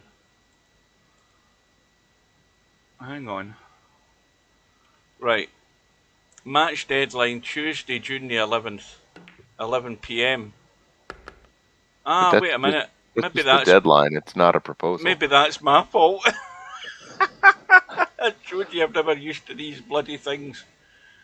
I think that's maybe my mistake. I think he's right. I thought that was a proposal, and I think I've sent him I think I sent you a proposal then. That's crazy. Oh dear. Well, that's proof that I never worked with NRT tournaments. I apologise. To Todd wholeheartedly because I thought he sent a proposal. Oh dear, what a numpty. Anyway, what about that proposal then? Check your inbox. Check your messages. I've definitely sent you a proposal. I think the good news is I doubt Todd can have you committed all the way over there in Scotland. Even if he is a psychiatrist. There might be psychological deficiencies on my part. I'll hold my hand up to that, yeah.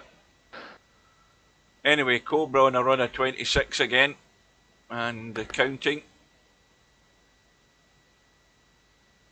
Now, while he's scoring here, it might be worthwhile having a little look at the bracket just to see who's lined up to see who meets Cobra. If Cobra goes the way I think it's going, how did we say it was going to be Stubb and Jose?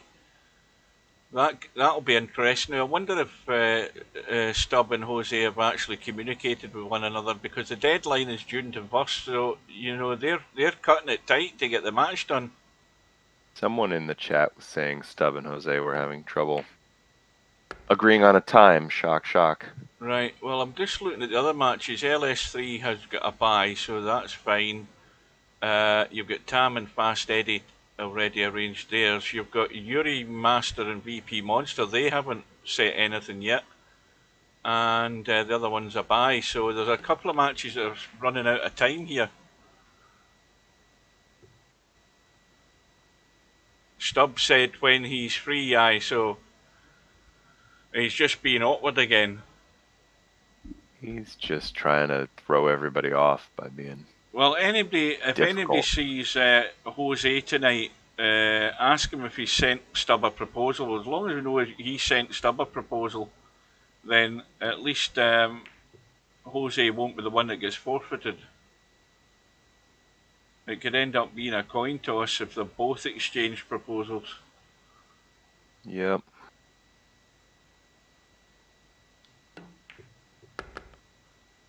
Well, Cobra's run ended on 41. And Matt needs something along those lines and more to try and survive here.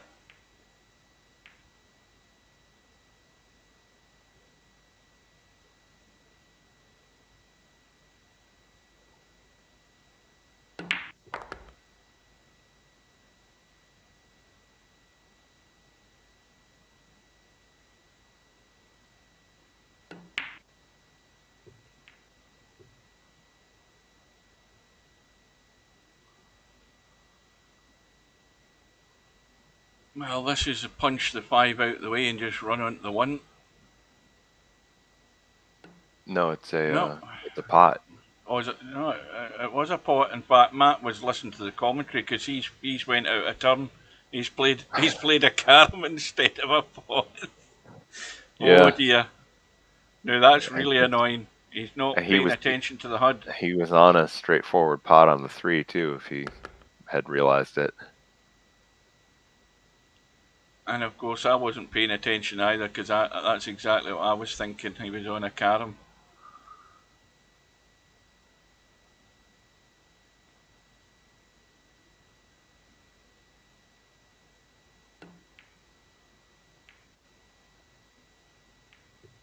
Oh, the double carom. Well, welcome to for the player formerly known as Tornado Tam, who refused to change it to Light Breeze Tam as I suggested it to him. He just changed it to Tam. He used to be strong and gusty Tam, but then he went down to he went up to a tornado, and then he didn't go down to a light and breezy. Just Tam. Well, Matt's had chances, but what he hasn't had is practice. That's his problem. He's just not interested in any table time in this game. He's just gone through the motions. But certainly, he certainly hasn't adapted to Cowboy as quick as Cold as Pillow has. We'll say that for him.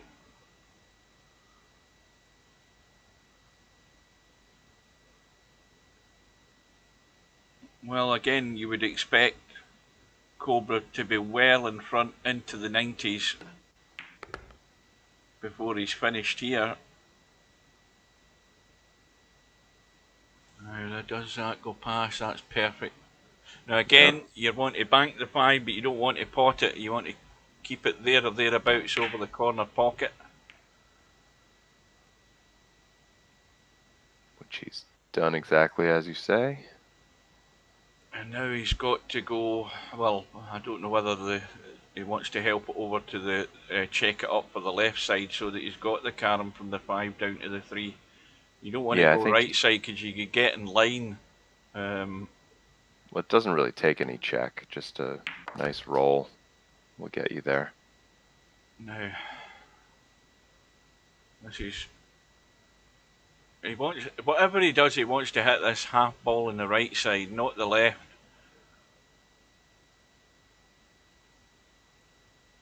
Yeah, you could scratch off the left. And he's going to come into the back of it. That'll do, as long as he get a follow-up pot. Yeah, he's on the 3 and the 5 for a follow-up. Yes, Tam, but did you notice how good I was in the caroms, though? You know, I mean, at least give me some credit. I was crap and all the rest of it, but my caroms were good. That makes me dangerous. That makes me somebody that you don't want to get into a mess with it at the carom phase. I've just got that to believe. That's the only thing that's keeping me going. Now, is the 5 going to bank back and get in the way? No. It might get in the way here. It might be coming straight. No, he can go. Well, you see, this is a shot that Cobra's loath to play. He wouldn't play what I would play because I would actually slam that 5 ball, stun to the long rail and bump into the 1s. Cobra's never going to play stuff like that. He's on Mind a pot. He's playing a pot, and I've forgotten about the and I've jinxed him as well. Yeah, he just had to make that one. A little surprised he didn't. Here's a question. I saw a thing in the news earlier today where they were talking about the Donald Trump trial thing finishing. Is there any result on it? Did he get off? Did his lawyers buy him out? Did we hear anything about it? Are we asking me? Well, I'm asking anybody who actually paid any attention to the news, because all I paid attention to was the fact that they mentioned that the trial should be over today. Now, obviously, some of us, it may well still be going on because they're 5-6 hours behind in the States. Some of us are sick of hearing Donald Trump's name in the news to the point where we try not to pay attention to these things. You see, that's why you need somebody like Larry here, because Larry's just said that they're deliberating a judgment, are they? Aye, right. So they're so that at the moment he's buying off the jury, the lawyers will be making some inside moves.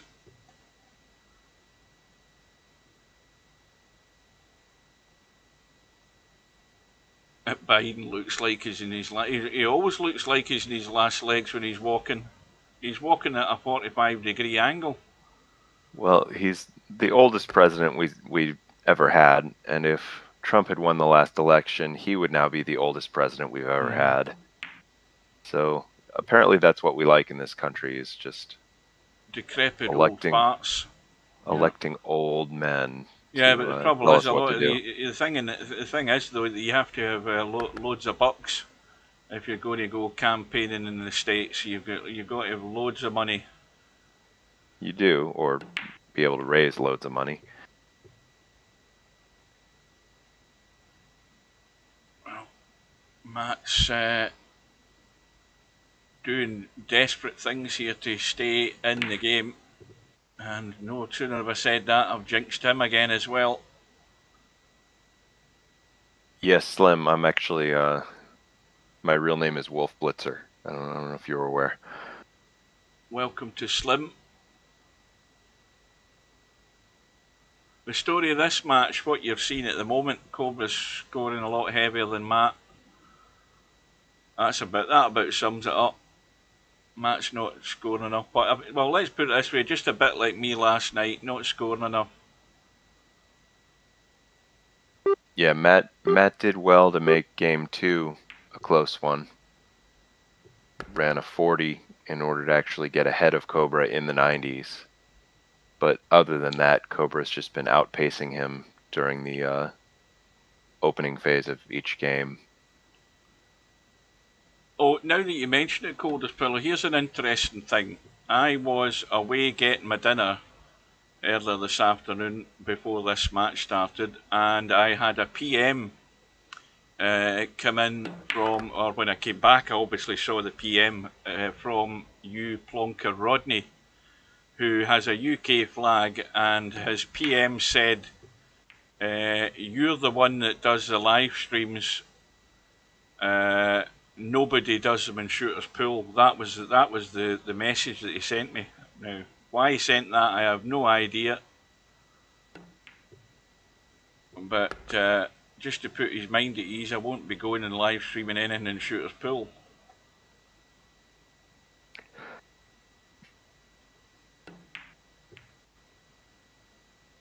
Well, there's more than him. I'm asking that question of who is you Plonker Rodney, and who is the other one, Progressive Pool. These are guys that have come out of the woodwork from nowhere. And then this Jeff guy, that's even more of a puzzle, because he was on my friends list. I removed him earlier on today, and I don't know who the hell he is. And Matt's way off the mark there with that one. Well, I was playing a little in a challenge room with Plonker Rodney playing 9-ball earlier, and it seems like he not only is a very good, seasoned VP 9-ball player, but he was using the same break that all the competitors in the World Championship were using. So, yeah. That's fascinating. Off the back of the one, you just caught the back end of it.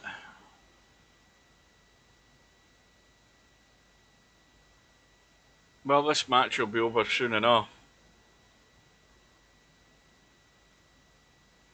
Maybe it's Cobra. Don't start that. Cobra. Everybody knows it's semi-pro.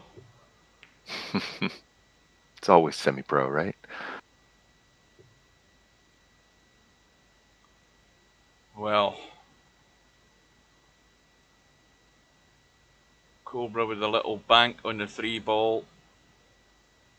Got to stun this though, I think.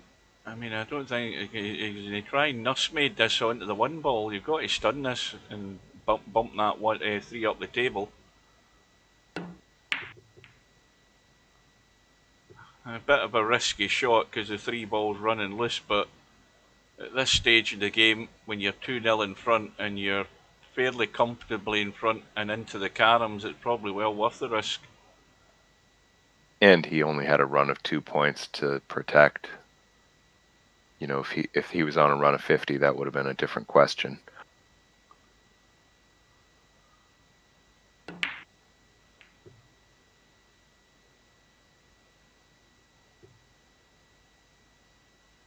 But I think this is sort of the cruise to victory stage of the match for Cobra.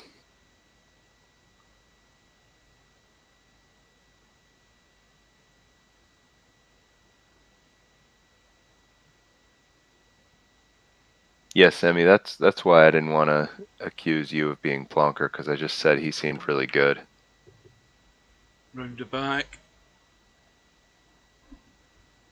Well, this is what I would call last chance saloon. Must get to 90 before the end of this visit, or it's all over. And of course he can. You know, That's the beauty of the Cobra game. could be trailing when he gets back to the table. Very possible.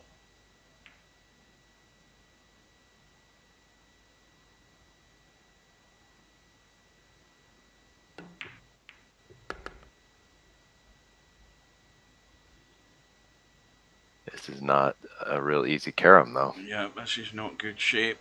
Well, the two in one shot off the 3, down in the line to the 5 and 1. That's a shot to play. You've got to give yourself the 2 chances. See, he's going just 1 chance, whereas Ada went off the left side of that 3 ball and a line towards the 5 and 1. That would have been extremely thin on the 3 from where he was, I think. Yeah, but I would have had a go at it. I'm always looking at ways to improve my odds of getting a hit.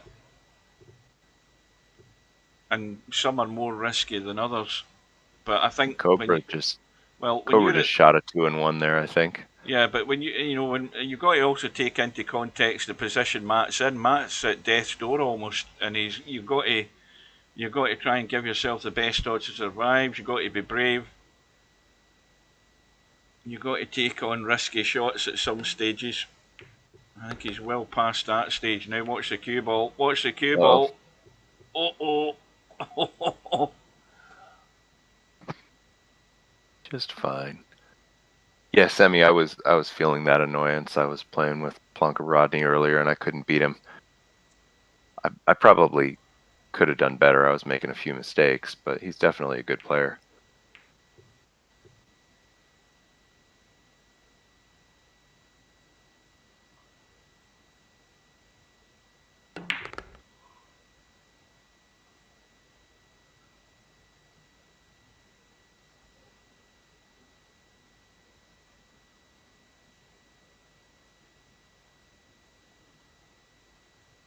Oh, my asthma's in trouble with the boss.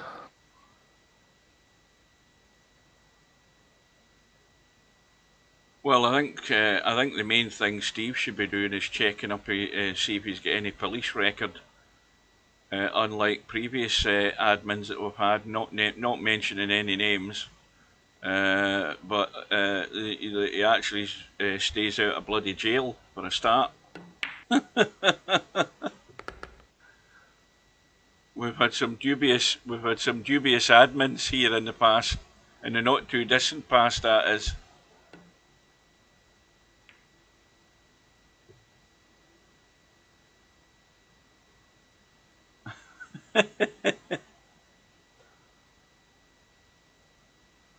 Yeah, Steve's doing investigations into see if he's got a police record.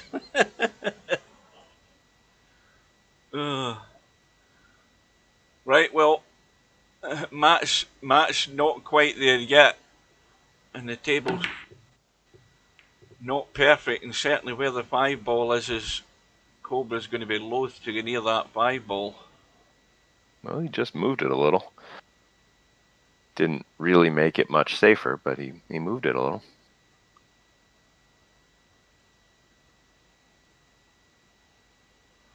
It's another awkward one, though.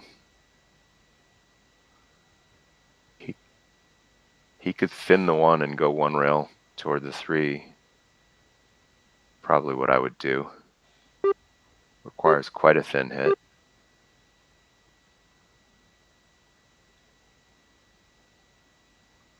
Or you could do the same thing following through. Yeah. That's nice.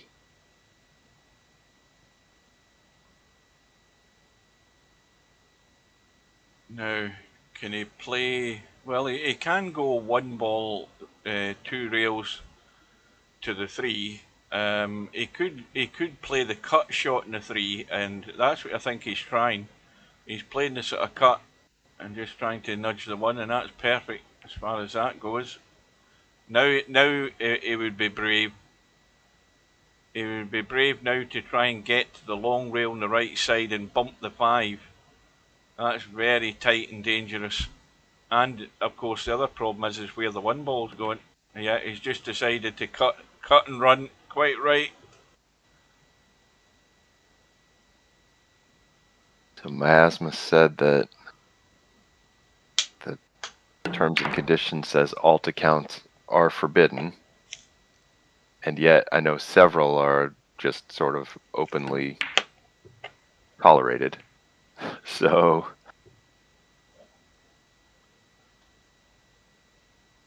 make Hugh an admin. VP4 will be fixed. That won't be happening anytime soon. Stub will be fixed anyway. Right, so 89, and of course Matt now is going to have to create a carom here because he's no good. He can go 5 ball inside the long rail and spin onto the 1, but the 5 ball's heading in a not too healthy position. That's well judged. Right, now. Alright, does Clarky have a run of 8 or 9 caroms in him? Well, if the balls fall into shape, he certainly can. And this is not How's too that bad. for shape? Now he's got to brush up above the 1 here, like that, and I think he can do the force follow. And now things are getting loose. Yeah, the 1 is going to move away a little bit. Well, if he plays this gently, he might be able to bring it back. Not really. Well, again, this 1 ball's heading in the right direction. He's got to play the force follow. The 1's going to come around and head down in a direction towards the 5. He hasn't hit it though. He hasn't hit it. Well, off the rail into the back of the 1. He might need to, I don't know, he might need to check this up again to hold the line, is he? No rail, No. just straight into the 1. Yeah. Oh, no, he did the rail. Commentators, I never doubt it. Fair enough. Not how I would have played it. Well, the run is 16. And watch Oh, the no. 3-ball disaster. Oh, no, that is so painful. Oh, magnets in the pockets. All that hard work right down the pan. Magnets in the pockets when you're past 90. That was a dagger to the soul. That's a killer. This is over. Hasta la vista time. That was definitely a last chance saloon.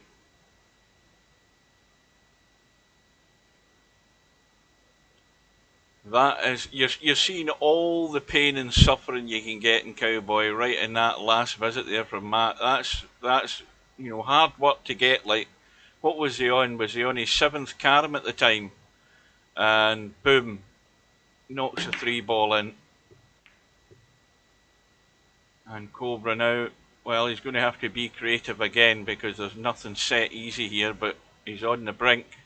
So pick the line from the 5 directly to the 3, or he needs to get this really tight if he's going to go to the long rail and bump the 3. That's perfect. That's beautiful. Well, that 5-ball needs to get out of the way and Cobra will be home. He did. There we go. Couldn't be any easier an out than this for Cobra. If he misses the pot, then he can he'd be at risk of fouling by caroming the 5. That is a foul, right? Well, in terms of, it wouldn't be classed as a foul. Well, that's a bad miss, that, by the way.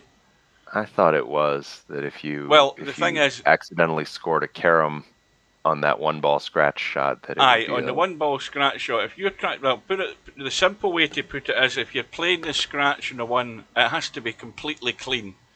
You can't hit any other ball prior, obviously, to the one ball going in. Sorry, the cue ball scratching. But if you miss the scratch and accidentally make a carom, that's not a foul? It's classed as, I don't know what it's classed as. It comes up as an illegal shot. Larry and Interchange say that it is a foul. Yeah, it's a foul. It comes up. I don't think it says foul, but I'm trying to think of what the wording says. Not a something shot or whatever. But anyway, Matt's on a roll here to 11 again. He's in the caroms again. Now, if he gets his act together here, he could be in business. This 5 ball has to come back into play. He's got to hit this. I don't know that this is what I'd be doing though. He's trying to bump the 5. See, I'd be more inclined to hit the meat of that 5 ball and go forward and try and bring the 5 ball back in the mix. See, I agree. Now he's killed the 3 ball. 3 ball's dead. Don't go near it. Now, also, at this stage, when you're desperate and your opponent's on the brink, you've got to think about what's the best way of trying to keep this safe.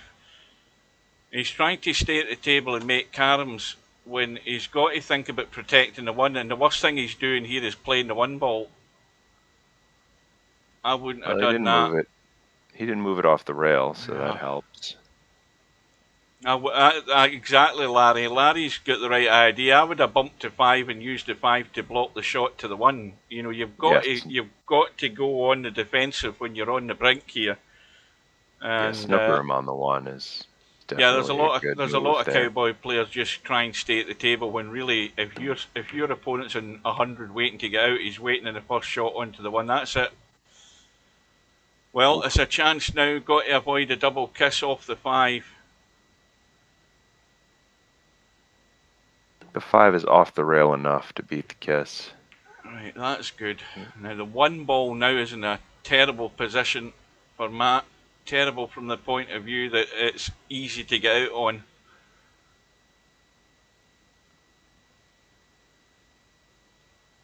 Now he could, again, for future prospects, he could run into the back of the 3 here. He could just play a little spinner into the back of the 3 and bring the 3 more into play and cover the 1 shot. Yeah, there was not much room to get behind the 3 for that. Well, probably not, but it had to be delicate. But I'm going by the fact that Matt's got a pretty good delicate touch, and he had a chance maybe of doing that there, but he's got to look for those options because there's a time to make a move and there's a time to defence at this stage. And at least he's got the cover, although he was playing for the carom at the time, I think.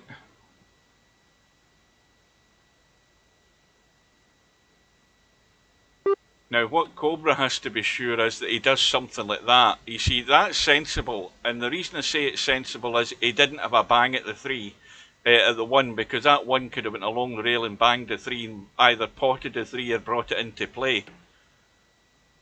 Now, see, I think that might have been a moment to take a foul for Matt. He could have rolled the cue ball back up behind the 5, similar to where it was, because Cobra's on the first foul in that case.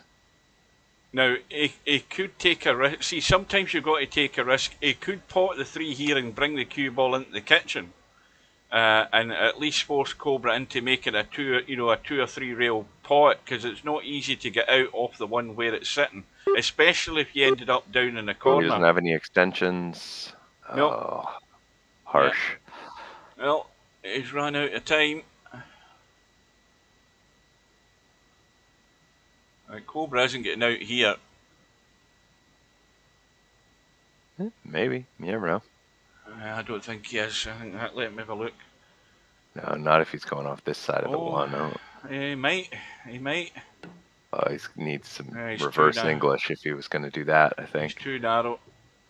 Now, again, the 1 ball is in a very open, dangerous place. Now, if he sets this 1 towards the 3 to try and make the 1-5 carom, that's,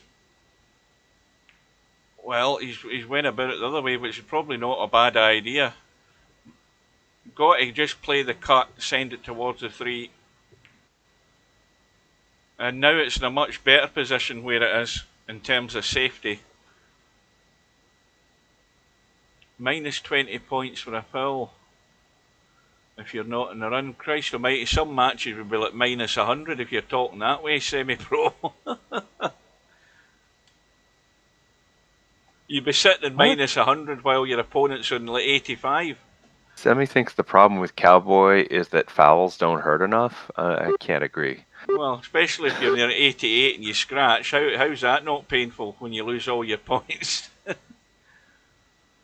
Right, well, Matt is trying his best here to make everything. Now, there's still a 3-railer into this bottom corner pocket.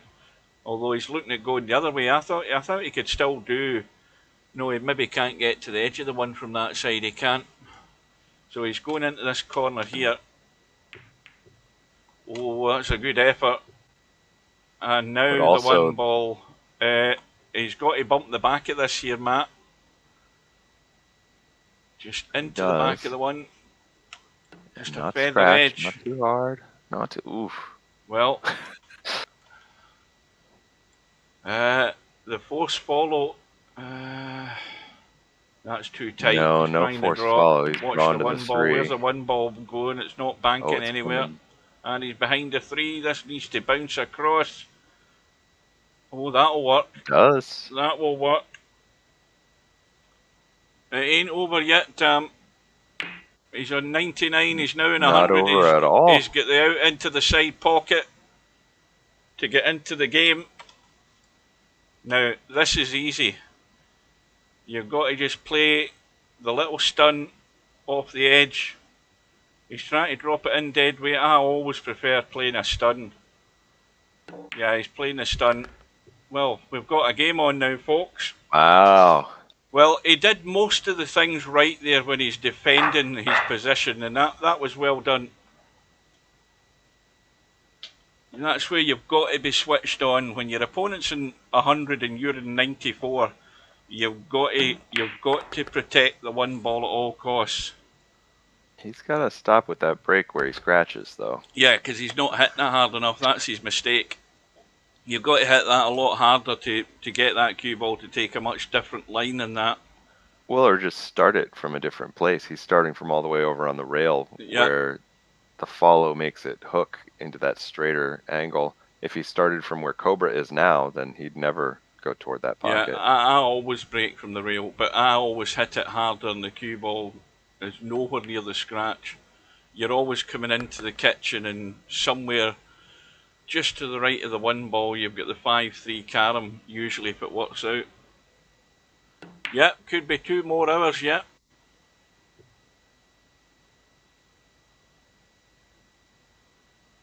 But I would, I've never spent enough time doing the VP Monster break. The VP Monster break's a good break. It's a 3-railer off the 3 ball around the angles on the left hand side the table.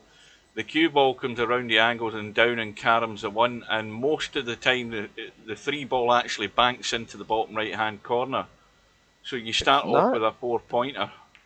It's not as easy to do consistently as he makes it look. Well, he's bloody good at it. Let's just put it that way. He hits the 3, he goes that way with the cue ball, and like sort of that line there, and he hits the 1, and the 3 ball goes to the rail and comes down either over the pocket or in the pocket. But I've just never taken the time to do anything like that and work it out.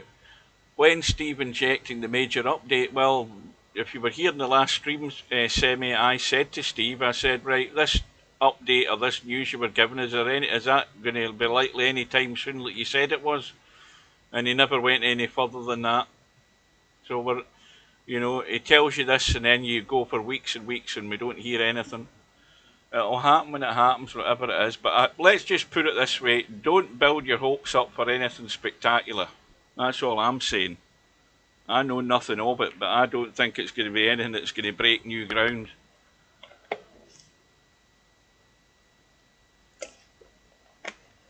So...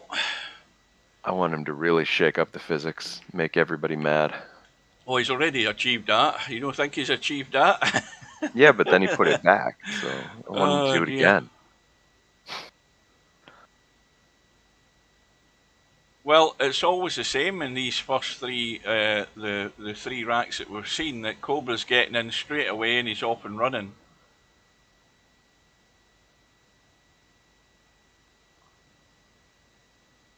Tam says he's simple. It's a gift to be simple, I heard somewhere.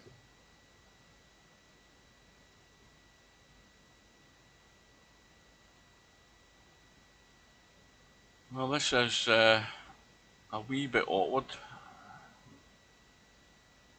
Bit of a jack up for the stunt.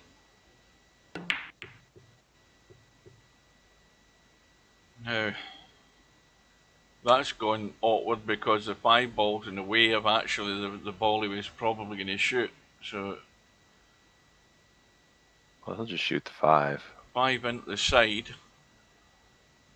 And he'll have the 5 to the 1 because he'll keep the cue ball top side above the middle of the table. 5 to 1. One's a good target where it is.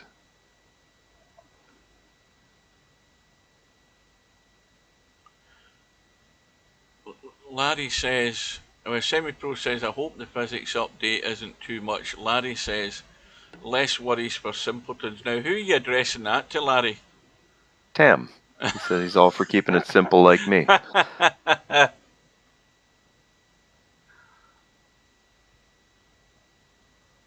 Well, you asked for it, Tam.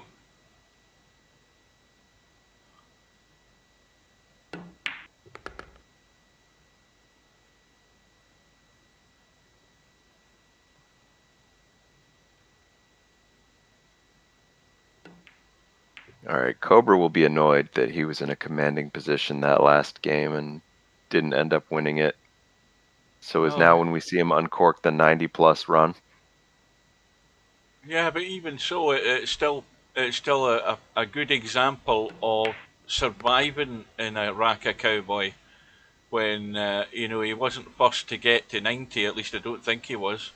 And then of course Cobra was fairly well into the 90s, and Matt just done most of the things right in his attempts to survive, and then got the break and got out. That I think Cobra scratched, did he not? And then that gave Matt ball in hand in the kitchen, and did he not just run out from there? I think.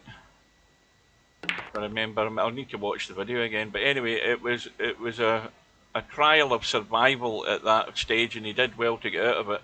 But he's going to have to do something similar here to take this match all the way by the look of it, because I think Cobra means business here.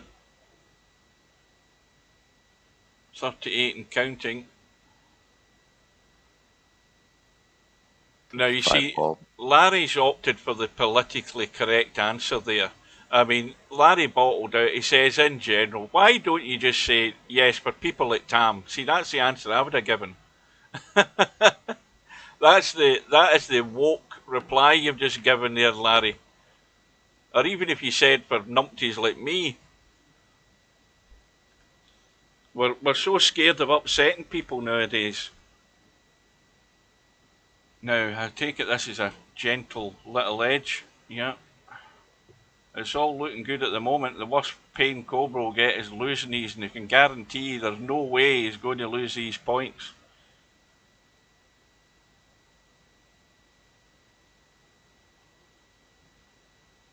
Larry's got it there. Intelligent people are full of doubts. Idiots are always sure they're right. Oh, aye.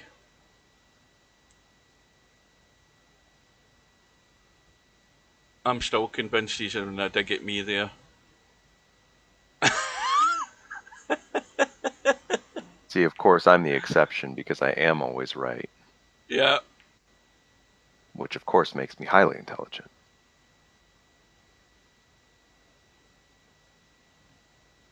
Well, 42 and counting. Now, he might... I don't think he can he get enough of this 5 ball to actually pot it with the carom. The answer to that is Yes, there was enough room, but he didn't get it, but he's fine. He's So better off not potting it. now it's actually sort of back to normality here.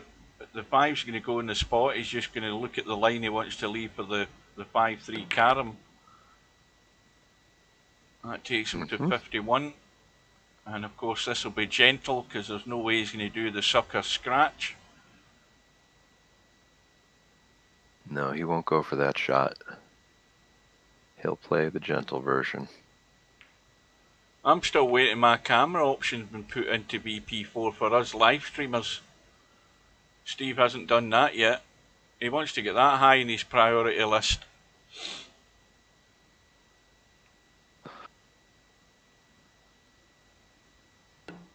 In fact, you should be able to set up your own preset camera settings so that you can map them to different buttons and whatever as a viewer. You should also be able to have instant replay as a spectator like you can on Shooter's Pool.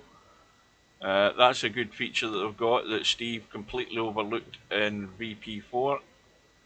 Oh, 57 it is then. Well, he hasn't lost anything and he's in a strong position for the time being.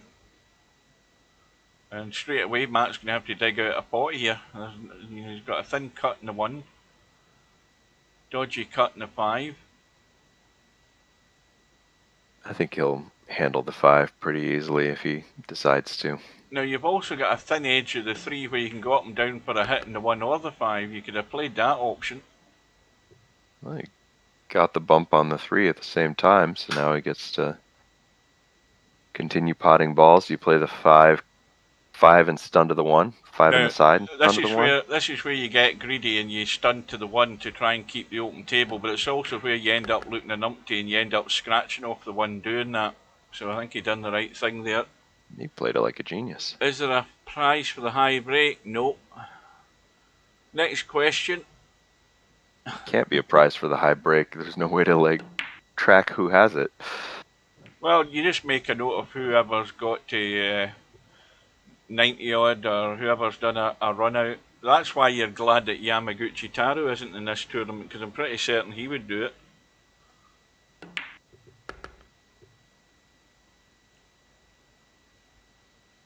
Well, Matt's got a long road in this contribution to get rid of this big chunky deficit that he's got right now, but I think, you know, from his efforts in that last rack, that's maybe given him a wee bit more motivation. I think that's the word I'm looking for. I think motivation to get himself into this. So that effort, I think, is maybe giving him that motivation now to try and construct something decent here in reply.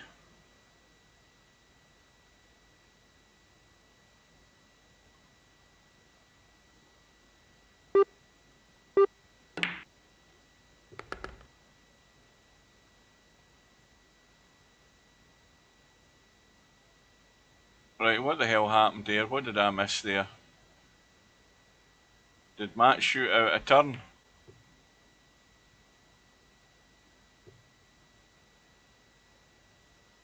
I don't know, I missed it too, somehow. Did Matt shoot out a turn?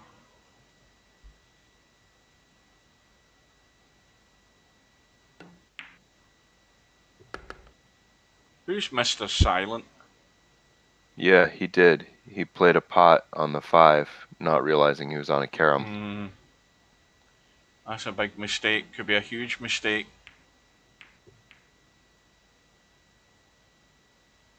Mr. Silent is Yama's other account. Interesting. Well, Cobra's going to have to dig out a decent pot here. He's hampered right over the 5. He's no good in the 3. And he's even worse in the 5 ball itself. So Matt might be getting back to the table sooner than he thought. It's his Shooter's Pool name. So his name in Shooter's Pool now is Mr. Silent. I wouldn't know.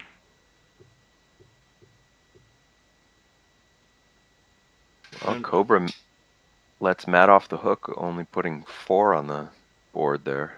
Thing is, Yama was in, I'm sure he was in VP4 last week, and he sat in the lobby for hours. He's just gratis, so I don't know why he comes. into the lobby at all when he's still gratis and he's not playing anybody.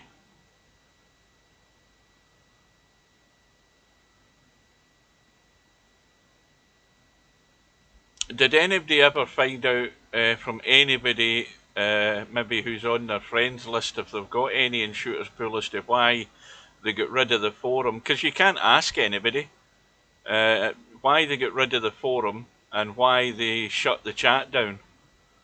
So you've got absolutely no way of communicating with people on there unless you're on Discord or you're sending messages to one another through the messaging system.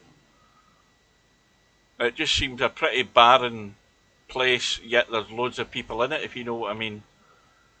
There's no communication in the chat at all now. They've killed that completely. There's no explanation as to why, because you can't go anywhere to read about why. No forum.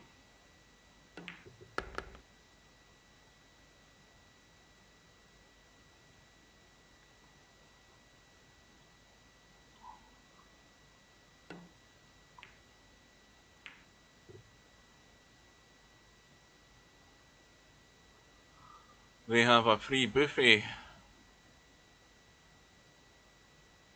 Yeah, I've still got 1,000 and something virtual coins. I've had them I've had them since day one when it started.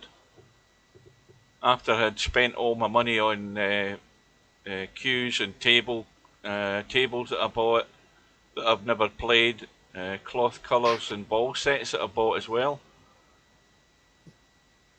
Silly. Yes, you can buy tables, of course you can. And they're very nice tables, a lot of them.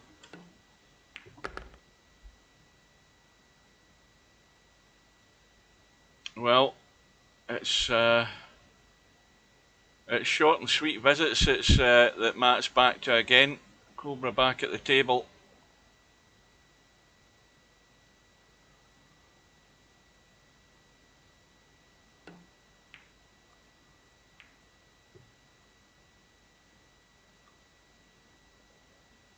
You know what I'm going to have to do? I'm going to have to go to the Shooters Pool main webpage and read about it. Because I've never read anything about Shooters Pool and how they sell it to the public.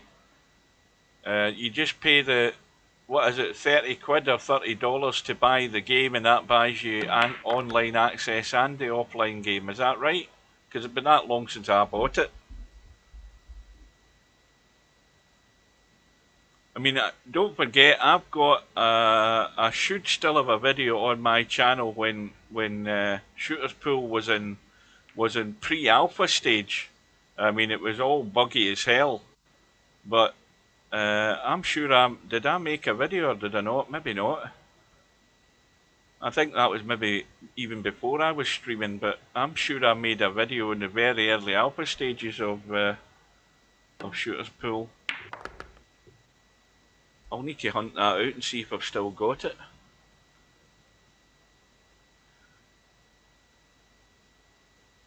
Yeah, but the microtransactions on Shooters Pool are far more appealing to people than what you pay in VP4. You just buy what you want. Obviously, you know, if you want 2 or 3 different tables, that's fine. If you want different ball sets, different cloth colours, you're only buying what you want. All you basically need is a break queue, a jump queue, and whatever. And just go with the basic table that's there, and also you can buy the different rooms if you want to have them.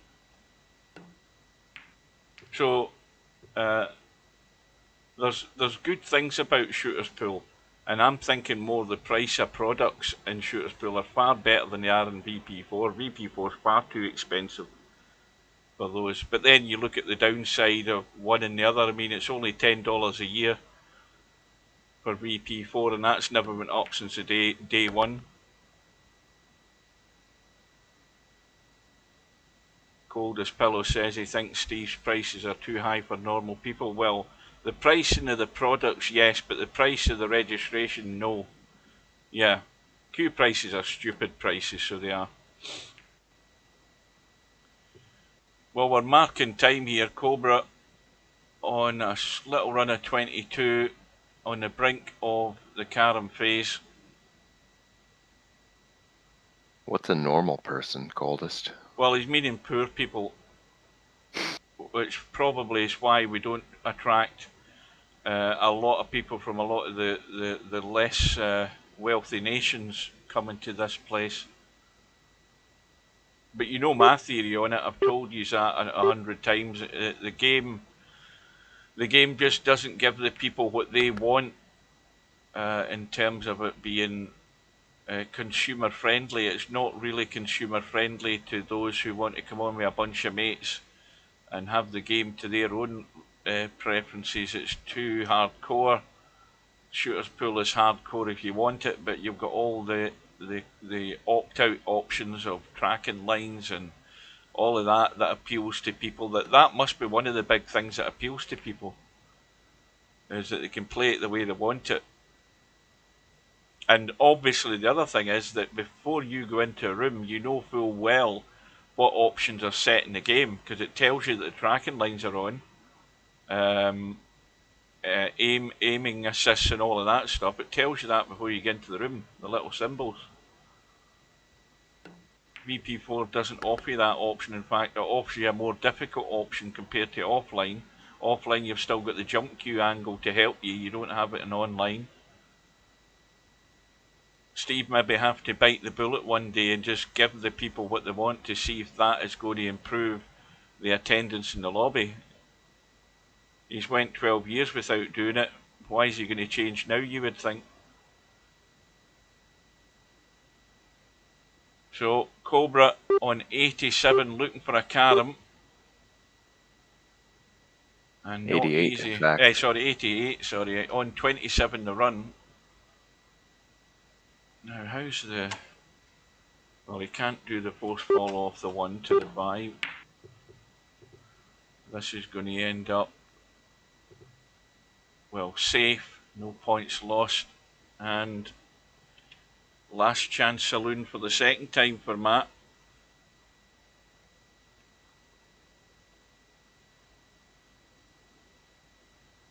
Oh, good evening to Albie. Albie, who's just come in to brag about how many $V he's got. In fact, we've got two Swedes in the building tonight. We had Bedhead earlier on, if he's still awake.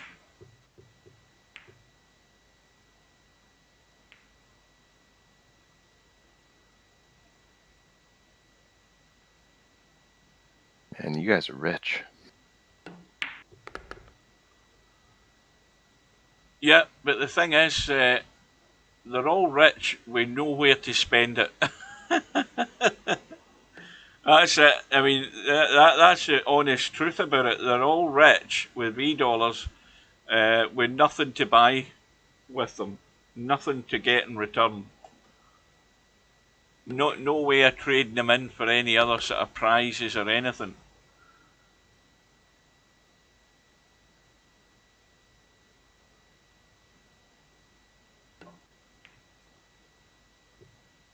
Oh, I don't think he's caught that. No, I don't think so. Right, well,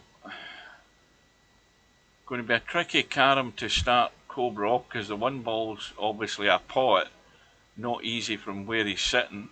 It might be his easiest option though, looking at the lay of the land.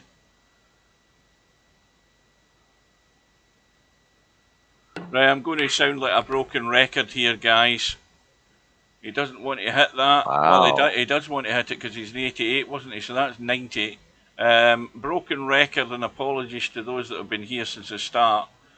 Don't forget to join us tomorrow night, 8 o'clock British Summer Time, 3 o'clock Eastern, noon Pacific. We've got the semi-final match with Albinario and Spectre Dawn in the Virtual 9-Ball World Championship. The winner will play Cobra in the final. I hope you can join us.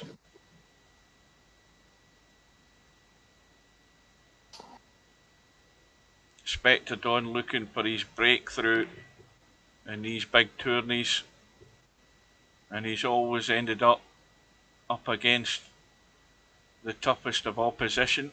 He's going to have to do it the hard way. take out Albie and then take out Cobra in the final.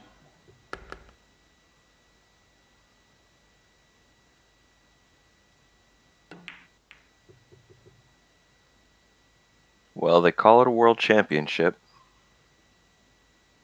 Shouldn't really count if you don't have to beat the top guys in order to win it. Mm-hmm. Now, I've got a suggestion there, Semi-Pro.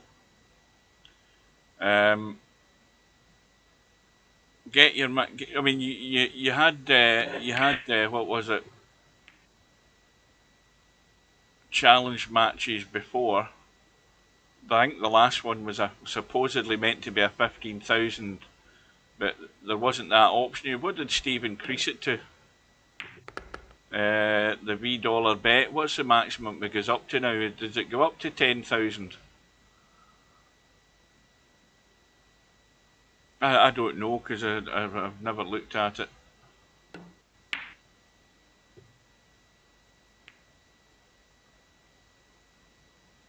You should go up to as much as the person who's setting the match has.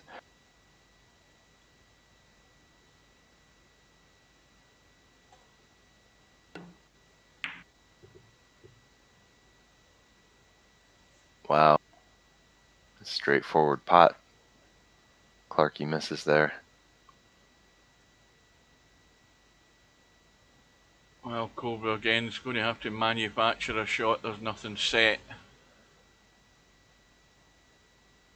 I mean, he can go the two rails, and knowing his luck, he could find the gap. Well, in fact, he's going, what, 4 rails is it? And finding the gap. Found the gap though.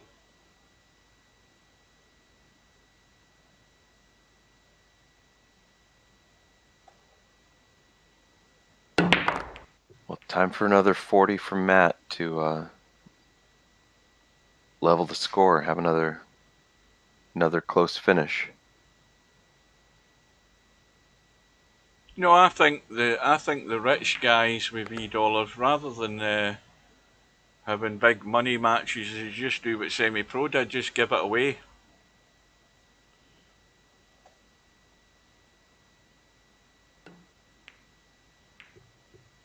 Give it to the. In fact, there's a good idea. Give it to the poor Vietnamese folk that come in here gratis. You can't do that with your $V. You always have to use your credit card. But the handy thing would be that if you had, say, a lot of excess $V, you should be able to just buy some poor bugger a subscription for a year. But then, of course, what that's not doing is bringing any income into VP4. It's just using stuff you've already got. And Steve doesn't want to go down that road. That's not profitable. Yeah, that's not a business model for Solaris. No.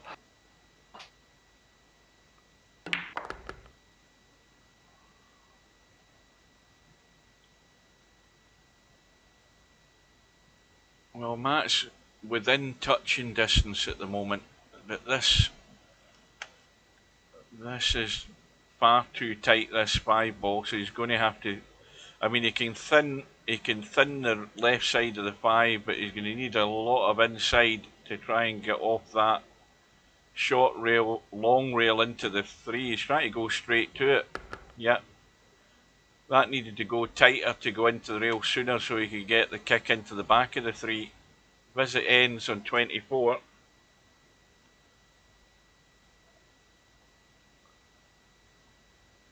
A little awkward to play this from so close to the 1, though.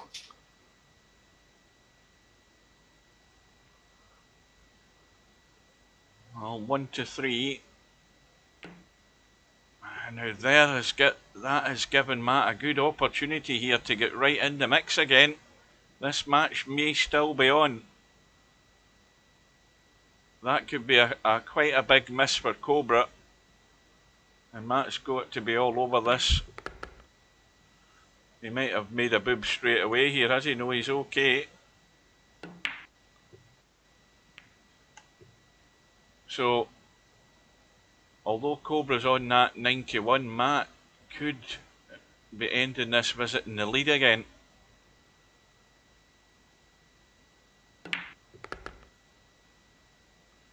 What's he done here? Is this worked out good? Yes, it has.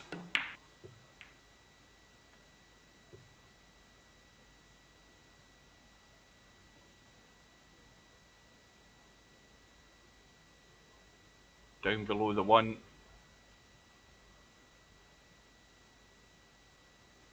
Well, he's looking at potting the 5. That works as well. Pot the 5, get it spotted, and leave yourself the 3-5 carom. He had a change of mind there, but has he got it again? Yes, he has. Just got it. Wants to leave the pot on the 3-ball on if he can.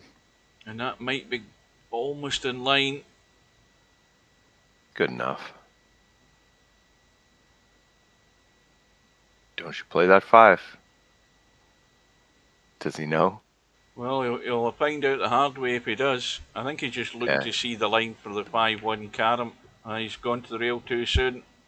That wasn't it. And that's let Cobra off the hook there, it has to be said. He really had a target of getting to, 94, 95 there to really ramp the pressure up in Cobra. Now, I suppose you could say one thing, that the 3-ball is in an area that Cobra sort of religiously has been loath to play running balls to 3. 3 railers are what things he wants to avoid. So that 3-ball could be out the game for Cobra here. He probably doesn't want to go near it, and he's going to try and. I think he's missed that. I think he did. What's more, Matt's got the 3-ball in the hole, and another chance to really put the pressure on Cobra. Now Matt's fully aware of the situation. It's now game on for Matt if he can. Oh, and straight away, commentator's curse. He's missed the carom, and look at what he's left. An automatic one. Oh dear. Well, I'm totally impartial because I want to see Cobra being put under pressure and the match going all the way, but that might have just blown that idea. And this is not finished particularly great, but again, it's a little 5 and a 2 railer to the 3. And he's going 3 to the 5, whichever you're happy with, whatever line you're more comfortable with. But the most common one is the 5 to the 3 most of the time. And he's missed it again, has he? Missed it. Did he get any of that? No, he didn't. So Matt's getting lifelines here, but again, he's going to have to dig out a shot as well, because this is ugly. It is not pretty, but there's a line around the angles to that 1, and he's going behind it.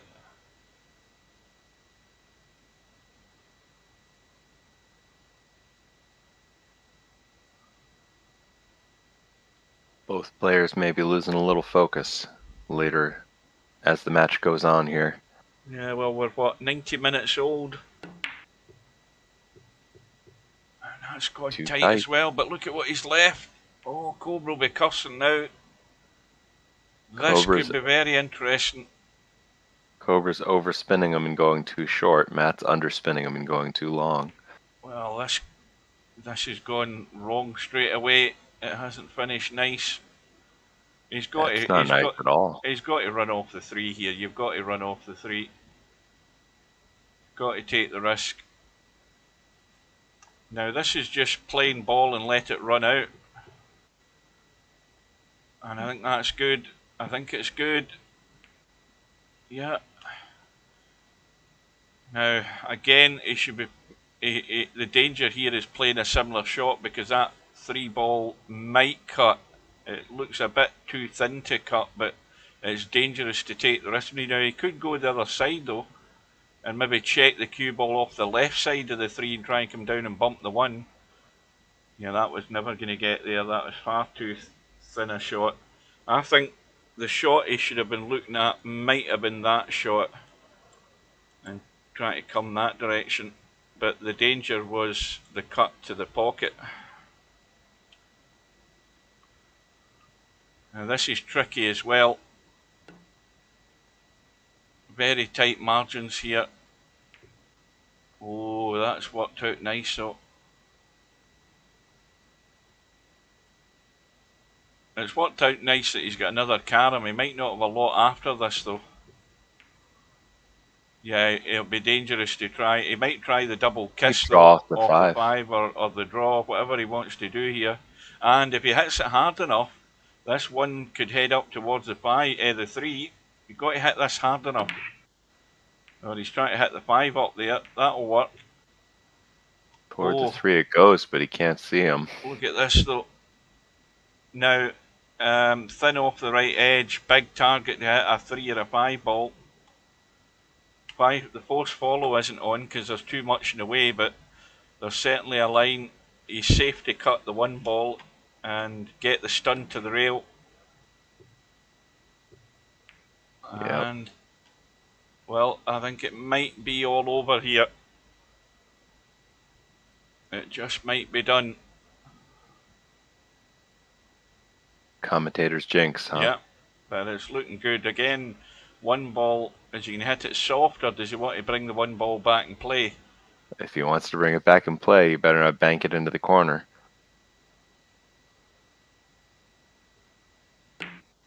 No, this is running at a reasonable pace. It just needs to keep going to be there or thereabouts and give him an option. He's certainly got an option from 3 to 5. 3 to 5 looks good, and might bump the 5 toward the 1 in the process. 98. Well, he might have to go back. See if he can play the 3 and draw to the 5. He would have a possible out in the 1. He could. Let me have a look. I need to go up that end to have a look. He could go 5 up the table and try and come down and hit the 1. And he would possibly have a decent outshot from there if he got it that way. He's played the draw, but the problem with the draw in that is whether the 5 was going to come back into play. But now he's reasonably good here. So this for game, set, and match.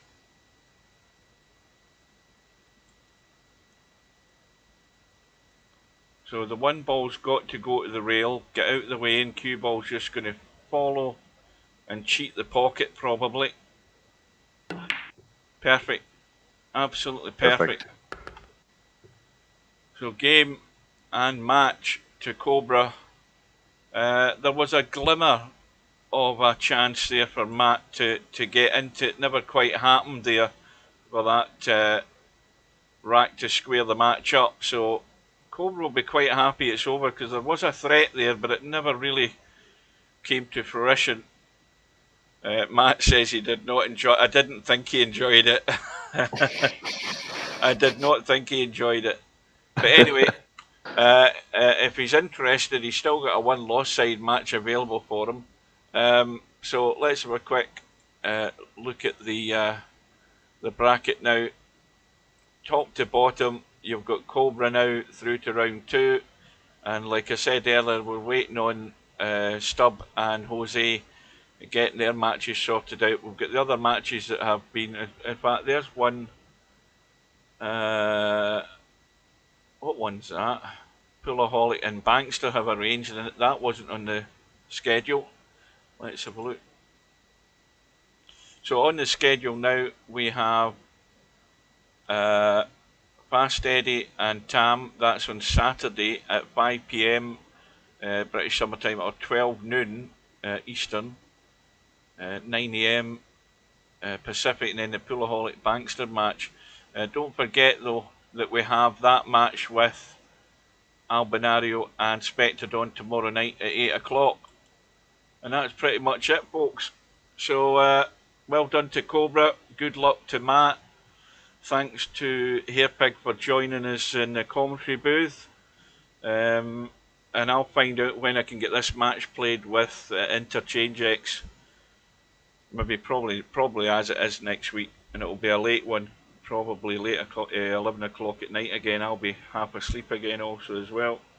We'll bid you good night, and we'll see you again soon. See you later.